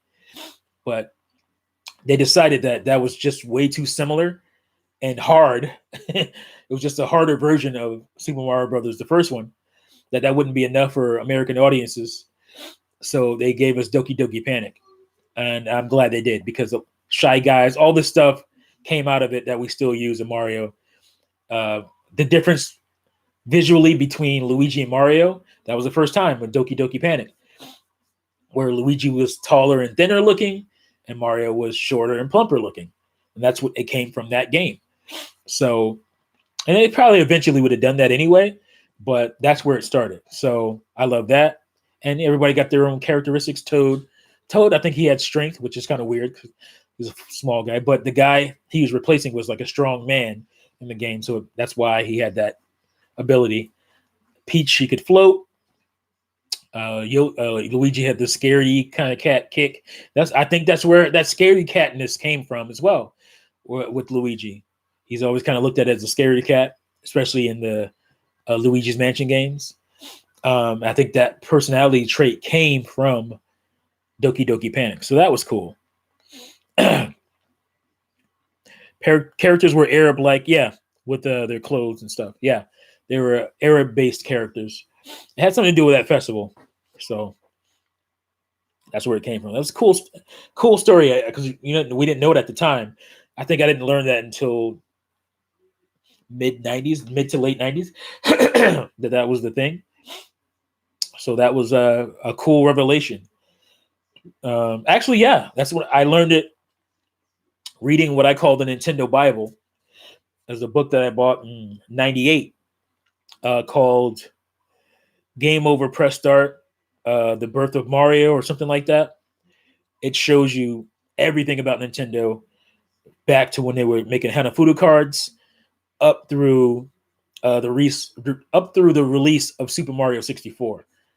And what a cool, wild journey. I'm going to talk about all the business things that they did, rob the robot with the NES, all that stuff is in that book, the Nintendo Bible. I call it the Nintendo Bible, but it's called Game Over. Great book. And that's where I learned about Doki Doki Panic and Super Mario 2. Toad had speed as well. That's right. So, yeah, I mean, if you want to feel old, Super Mario Brothers 3 is 30. What a great game. And it's so, again, that Nintendo, man, was quirky. I mean, to take an Italian plumber from Brooklyn, merge him with this whole Mushroom Kingdom aesthetic, and then hit him with a Calypso Caribbean soundtrack. I mean, by Japanese dudes. That's insane to me. That's crazy that they were able to do that. Finally caught a live stream. Good. I'm glad you did. But yeah, man, it's like it's crazy that they were able to come up with what they came up with, and that whole stage of being on stage aesthetic, with the curtains closing, and the whole game basically takes place on a stage. At least that was the idea of it. Kind of like, spoiler alert, Mario 2. That whole game was a dream. And I wish that we bring what's his name? What was the I can't even think of his name. Is it Toad from the villain, the main villain in Super Mario 2? Wart. Was it King Wart or something like that?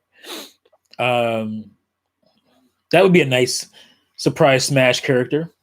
Unexpected. I really love those Mauser mini bosses too. Mauser, Birdo. Birdo hasn't been around in a while, right? If I'm not mistaken. Be cool to see them again. Yeah, Wart.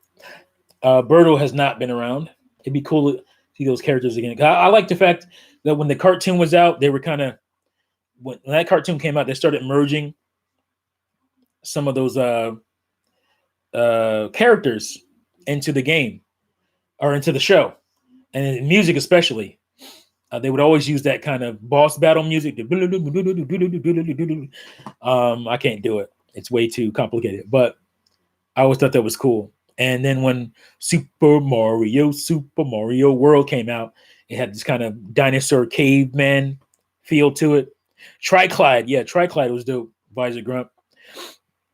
Some pretty cool bosses in there, and some really good ideas. I wish that Nintendo would go back to that with the 2D Mario, even 3D Mario's. Add some, if you want to like revitalize Mario. I mean, Mario Odyssey was fantastic, so there's no complaining there. But if you wanted to do that for like Mario Odyssey 2 or something, bring back characters that we haven't seen in a while, like characters from Super Mario World, and well, they did that in 3D World, but Super Mario World or Super Mario Brothers 2, that would be cool.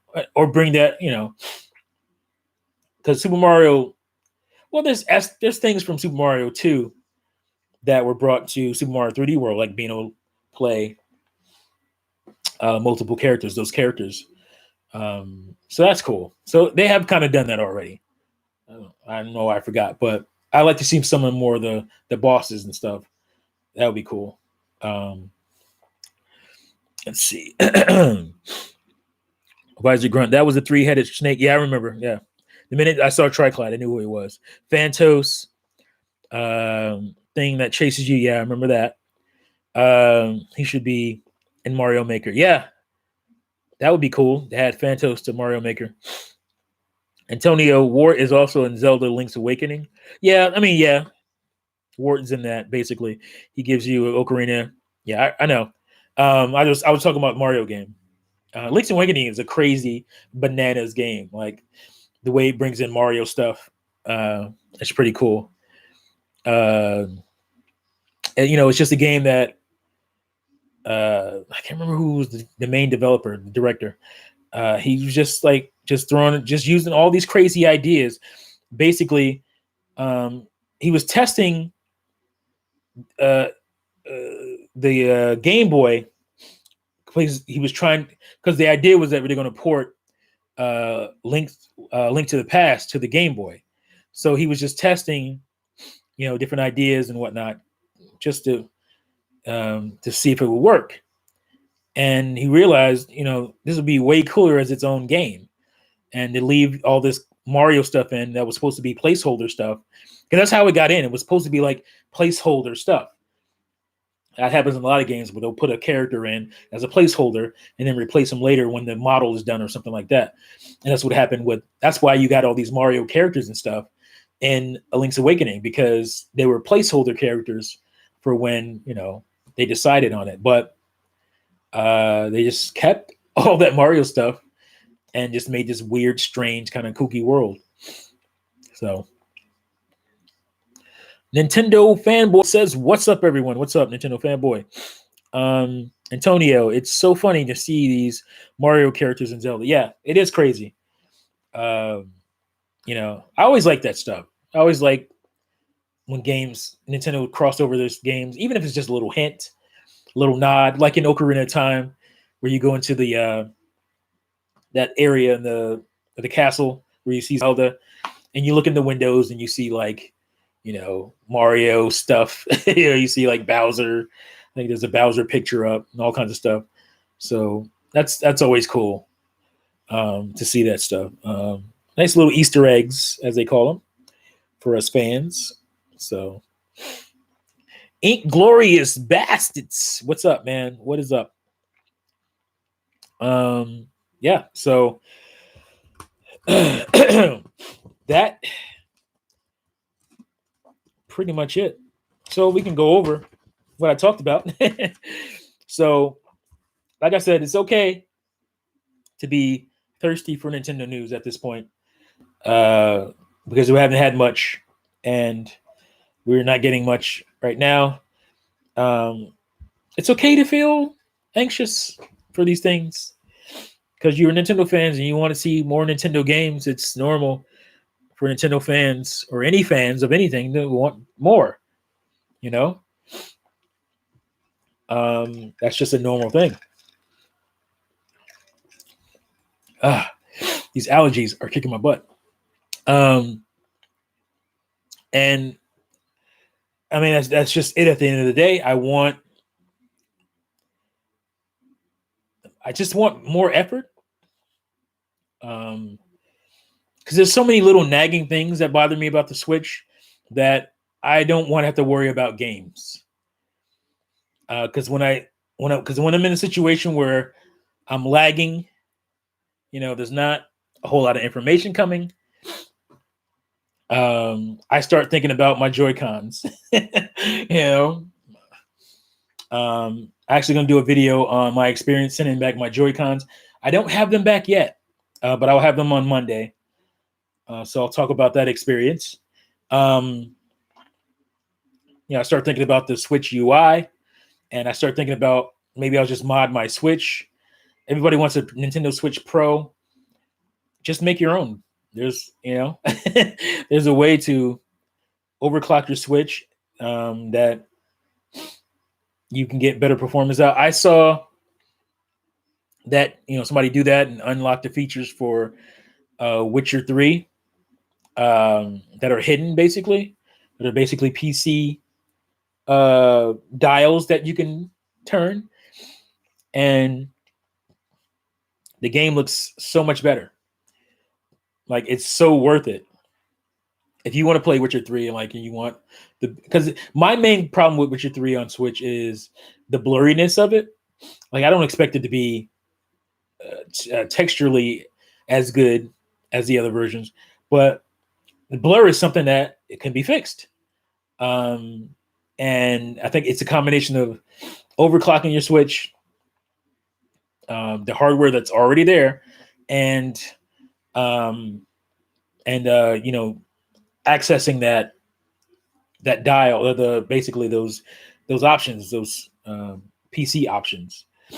And I kind of want to do that, along with having better, what do you call them?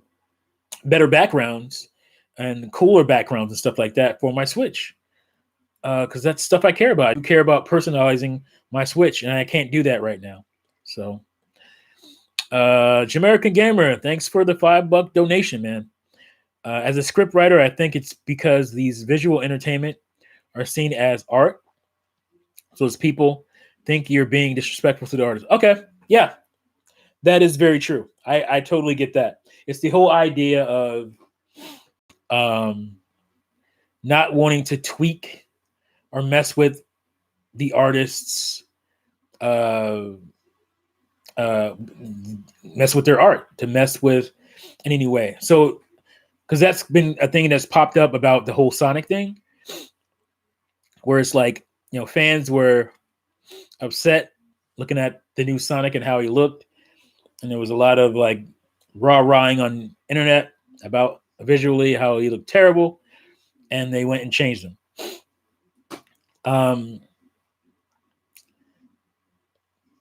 But is it a bad thing in that instance where something was clearly wrong about how Sonic looked?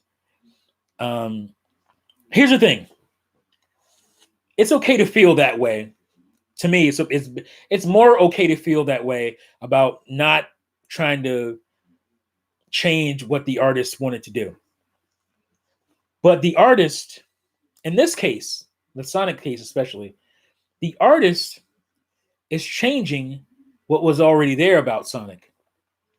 We already know how Sonic looks. We've seen him for 30 years. So some guy comes along and changes how he looks. I think it's fair for the fans to be upset with how he looks for this movie. Now, if you come up with some original idea and somebody says, "Oh, that's terrible, you need to change that," then that's kind of bogus. But when you're like with Star Wars again, like when you're changing things about Star Wars that fans have grown up and we know forever, when you're going in and saying, "Oh, you can use what is it called? You can use what's this space travel?" I can't think of it right now. Again, the lights are on and my brain goes dumb. Warp speed. You can use warp speed to smash into other. No, you can't do that. That's not a thing. And so when that happens, people get upset about it. Or you can say, "Hey, Luke Skywalker, Luke Skywalker, that wide-eyed a true blue hero who learned that he was the son of the devil and basically said, I can change the devil to be an angel again. And he said that about his father, who he didn't know. He said that he risked his life, to do that, to change him to good. You can't then take that guy, turn him into a curmudgeon who, on a whim, thinks about striking down his nephew who's grown up under him. He's seen from, a bubble in his sister's stomach to a young man. He all of a sudden has a whim because he felt a little hint of darkness in him. I'm going to slash this kid down in his sleep. You can't take that guy and make him that guy when we know who that guy is. So that's where you have fan uproar over changing stuff, So that's where I think I would differ on the argument of not messing with the artist's idea, because the artist is messing with the original intent and idea of that character or that piece or whatever, when they're dealing with messing with an IP that has been established for decades and decades. So that's where I would differ. You say you don't think it's a bad thing. Yeah, I know that. I'm not trying to get on you or anything. I'm just saying that for argument's sake, that's where I would differ with that opinion of the artist's idea, because again, there's nuance. There's issues where we've had established characters for 30, 40 years, and all of a sudden this director is going to come in and say, this is how I see him. No, you can't do that. But if you're going to do that, I'm not going to say, no, you can't do that. If you're going to do that, you better have a good goddamn story for why he became that. You can't be some passing thing. You can't be some flashback to why this guy is just awful now, who was literally my first hero. Luke Skywalker was the guy. Like, he's the first dude I remember wanting to be. So you can't take that guy and turn him into this sorry sack of a thing and not even get your last movie right. They didn't even get the fact that clearly he didn't go there to die, because he left these clues in his robot. And he said, if you never needed me, come here. So this guy's rendition didn't even match up with the last movie from 2 years ago's idea of what. So that's a whole nother thing I'm not going to get into. But my point is that you can't uproot something that has been established and make it your own just because you're an artist. As an artist, you need to respect the source material, right? That's a big thing, right? Respecting the source material. You can't just put a Batman movie out there where Batman's parents didn't die, or any of that kind of stuff, because fans will revolt against that. Of course they died. That's why he's Batman. You can't change that. So that's where I would differ with that idea. But yeah, I understand respecting the artist. I'm an artist myself. I don't want anybody twisting up something that I did. Unless it really served a good story. And if you can do something that serves a story well, I'm right with you. Let's do it. There's this whole idea of nobody wants change. I don't mind change. I think most people don't mind change, as long as the change is compelling. You're not just doing it just to gotcha. You have to have something strong behind it. So, now I don't like change that I see in Nintendo. I don't like the change that I feel that they don't seem as capable as they used to with lesser. Now that they have more, I find that worrisome. A lot of people aren't, but I'm really bothered this really bothers me, like personally, that I love these things. These are genius little.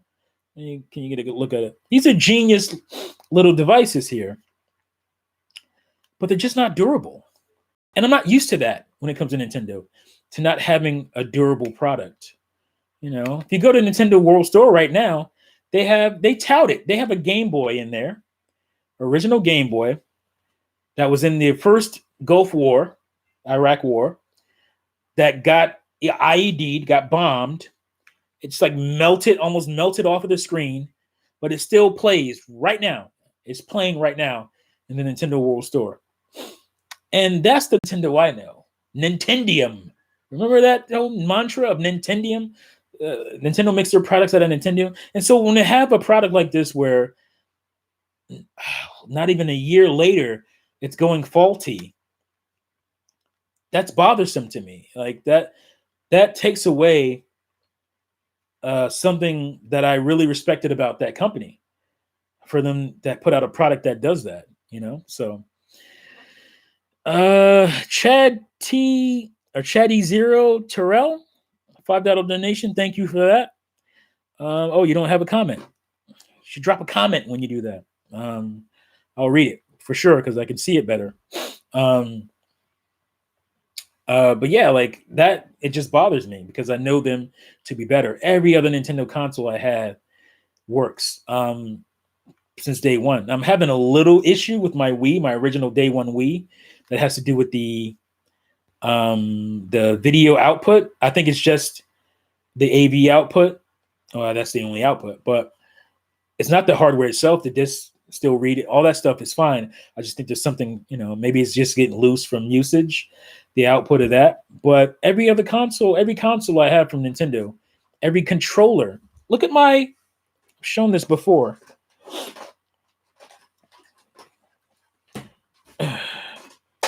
This is my 1997 N64 controller. Look at that control stick. And I put this thing through the paces. Look at that. Bounce right back. Doesn't stick. Yeah, it has the little chalking going on. That happens with all of them. But this is my 1997 N64 controller. This works fine. How many times have I done this? Slid it out like that, and it still snaps right in and locks. You see that? Now look at this. My day one Switch. Look at this. You know how you're supposed to slide this on, and I don't even get a click anymore. And I can just go like that and slide it off. Look at that. That's not Nintendo to me. That's kind of pathetic. And luckily, I don't have the cracking. Some people have the cracking up here. My son's Switch actually has the cracking from the heat, I guess, on the top where the fan is, where the vent is. And that's not Nintendo to me. And I can't point to any other Nintendo products that I have that, that are that weak, that have had issues like that. And it's just, it's almost becoming a, what's the word I'm looking for? It's becoming a new way. That's not the word I'm looking for. There's a better word. I can't think of it right now, but it's becoming a theme. It feels like it's becoming a theme on Nintendo at this point for the quality, that Nintendo seal of quality. For a product this important. Now, it's one thing when something else not so major fails, but this is the main way to play my console. This is the main way that I interact with my console. If because the Pro Controller is something you buy extra, So this thing needs to work for years. It should.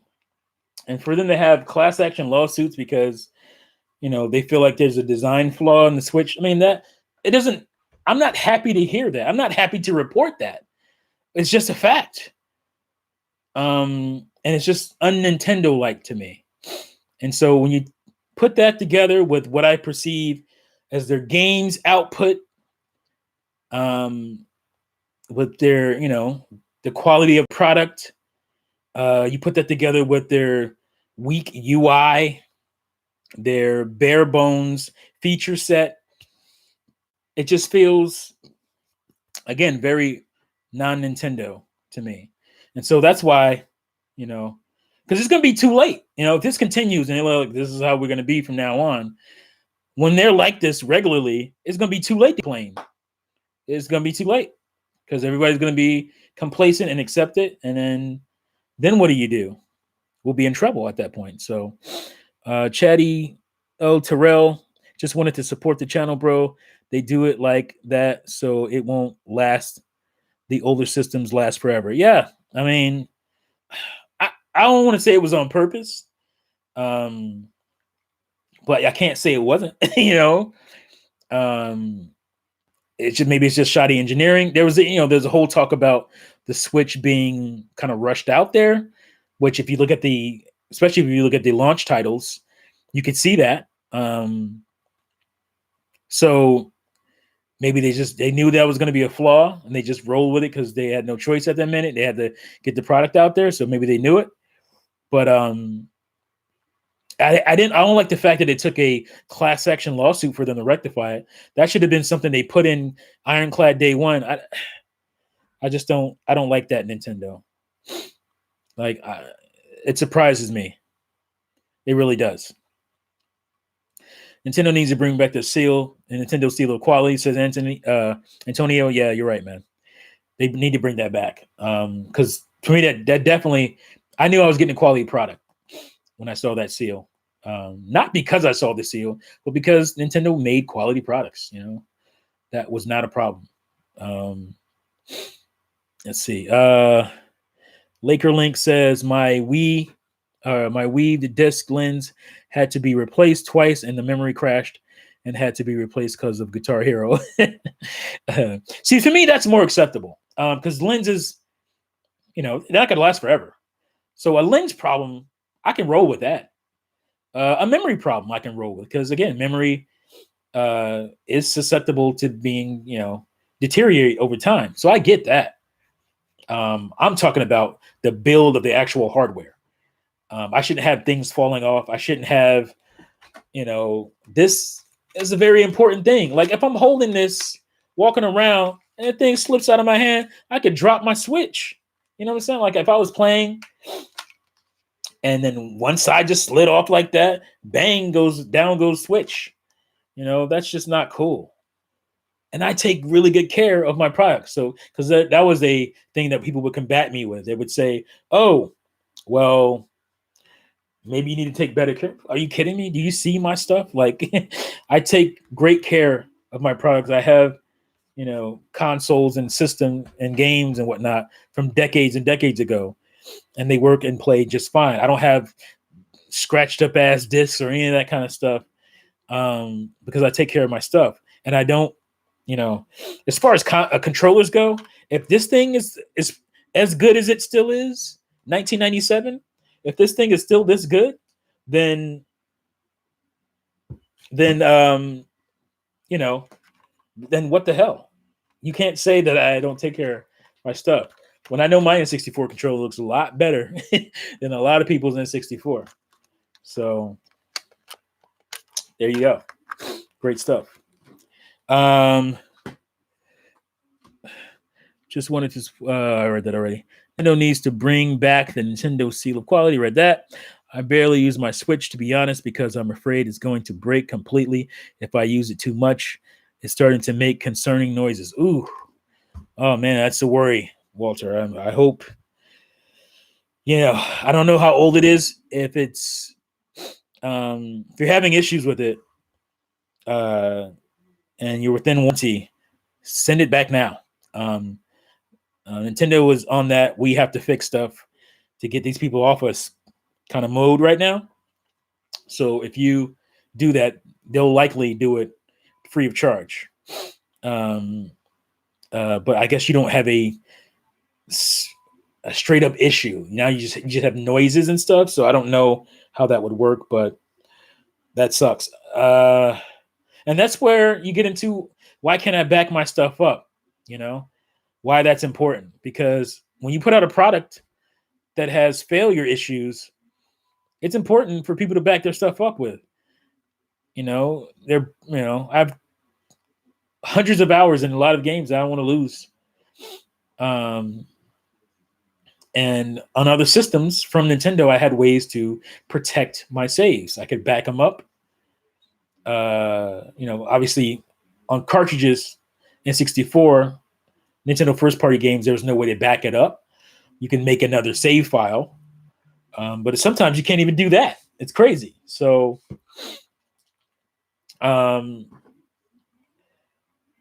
it's just, I don't know. This is a different type of Nintendo than I'm used to. And I hope this is just like a phase and it doesn't become the norm. And that's my anxiety. That's where a lot of my anxiety comes from too. So let's see. Did they improve on the durability with the V2 Switch? That's a good question. We don't know, Blue Muscle. We don't know. I hope that's the case. People have broken them down, tore them down, and looked at them, and they say the new Joy-Cons are basically the same thing. It's funny. Let me see if I can find mine, because I actually, here's the thing.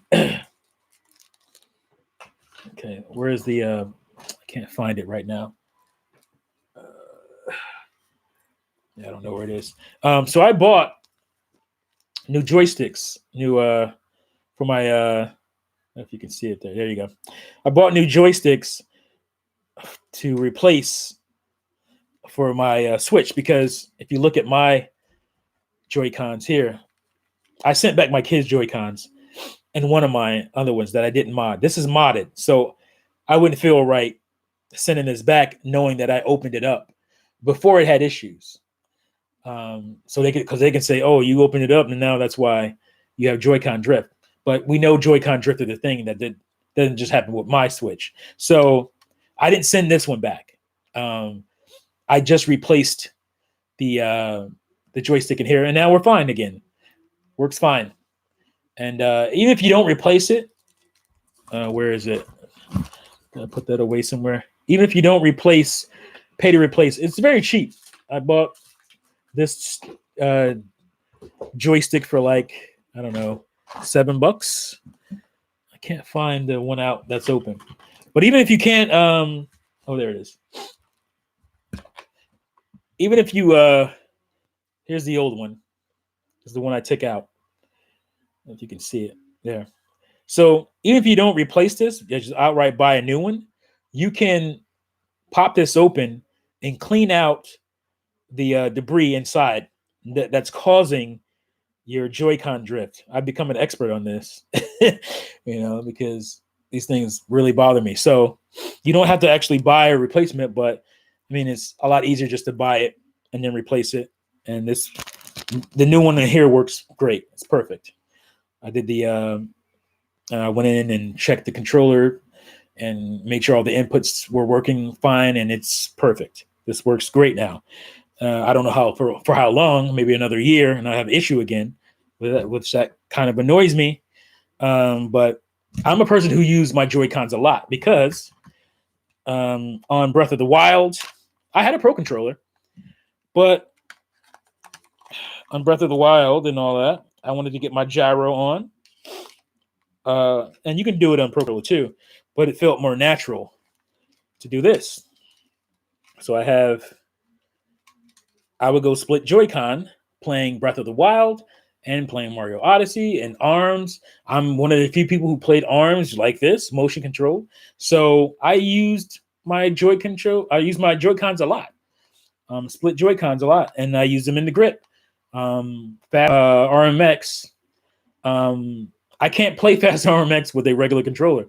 I only feel right using Joy-Cons in the grip to play that game effectively. I just have weird little quirks like that. So you had people telling me, oh, stop complaining about you just not taking good care of it. Stop complaining about there's nothing wrong with my Joy-Cons. My Joy-Cons are fine. They work perfectly. Yeah, it's because you've been playing with the damn Pro Controller all this time. You haven't put enough use on your Joy-Cons like I have. And this is what comes with the system. So I should be able to play this as long as I'd like to, as much as I'd like to, without beating it up. If you look at it, they look pristine. They're in great physical shape. You know, it's hard to tell with this shoddy lighting here, but they're in beautiful physical shape. So it's just me using the. I wasn't doing anything crazy. This isn't like I was playing Mario Party and using it like the N64, like a lot of people did on the N64 controller, where they would just go crazy on that. It's not like I did that. So yeah, it's easy to do it myself, and I don't have to wait for Nintendo for however long, because you have to send it off and they have to look at it. It takes time, and then they have to fix it, and then it takes time, and they have to send it back, and that takes time. So I wanted to be able to, you know, I can deal with Joy-Con drift for a little bit and take, you know, it took me an hour because there's so many tiny little things in here that you got to be careful with, or you're totally going to lose your controller. And you have to know what you're doing. You can't go in here messing around. And the tri-wing screws in here are a pain in the ass, and to pull or to use. Even if you buy one, they send you like this tiny little thing that just digs into your palm that you're trying, and they're in here tight, you know.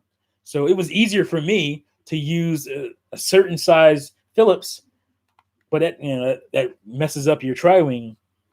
I just replaced the screws in these things because I don't want to deal with those tri-wings, but that's, you know, you got to be able to do that. If you're not somebody's going to do that, if you're just some parent who bought their kid a Switch and he's complaining about Joy-Con drift, and you're like, oh, I don't know, you need to take care of it better. And they're probably getting mad, and they might get a spanking because their Switch has issues with the Joy-Con, even though it's not even their fault. Nobody thinks about that stuff, but I do as a parent. It's like, you know, you get mad. It's like, well, what's wrong? I just bought this thing. Why are you having problems with it? What did you do to it? You know, take care of it. You know, parents getting on the kids when it's the product. You're getting kids spankings, Nintendo. The kids are getting unwarranted spankings because your product is faulty. That's not fair. So, luckily for me, you know, I thought I was going to be an electronics engineer. I went into right out of high school. I went into technical school to become an electronics engineer, and boy, that math kicked me in my ass, and I was like, nope, not doing this. It was a lot harder than the technical class I had in high school, and I wasn't ready for it. So I have a background in tearing down electronics.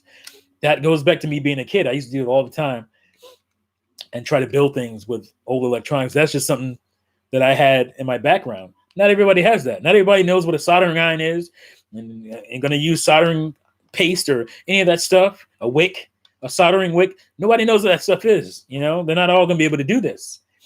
And I could be madder than I am, but because at least I have the skills to do this stuff, I'm not as mad as I probably could be. So, you know, it's just, again, that Nintendo seal, man. It's just, you know, finally something broke on this, the little latch here to the battery, but it's fine. It still stays in. And, but again, this thing snaps. Can you hear it? How many times I've pulled this off and on over the last 16, or not 16, the last, 17 years, 18 years. How many times have I pulled this off? 18 years. What I'm saying, 1997 to 2017 is 20 years. So the last 23 years of using this thing, how many times? See that math? See, I was talking about that math. That's simple math too.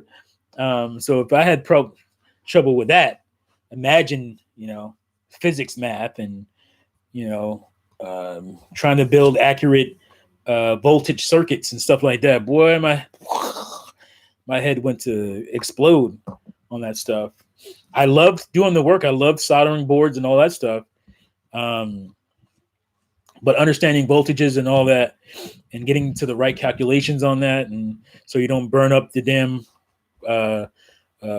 thing you're making. You don't burn up the electronic device you're making. or trying to make or modification. That's the stuff that got me, and that stuff is really important.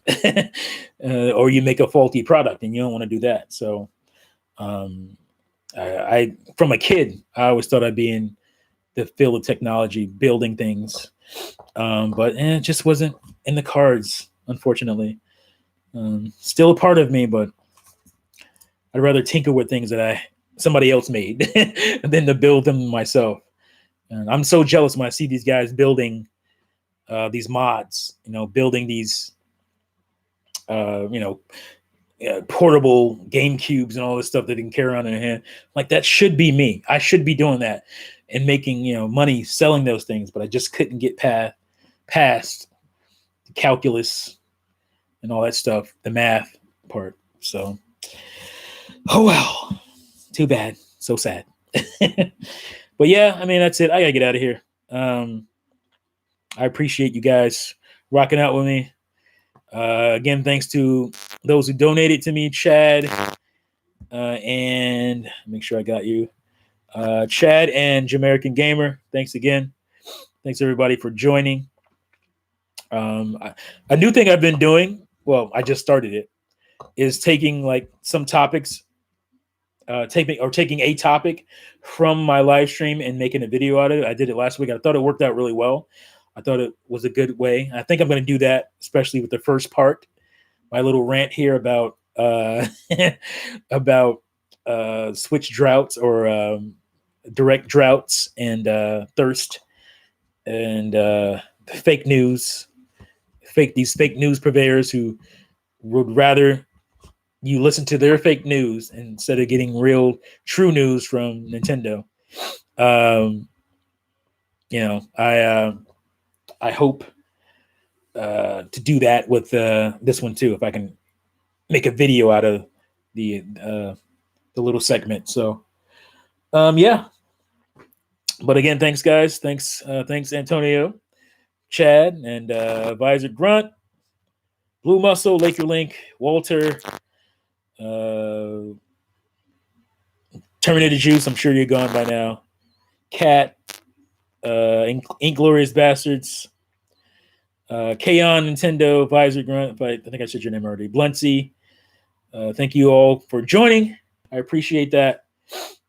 I can talk forever, but my allergies are driving me insane. Last time I did a 3-hour stream, and we're not going to get there tonight. So, but again, thanks everybody. And I will see you next time on the next video. And good night. Peace out.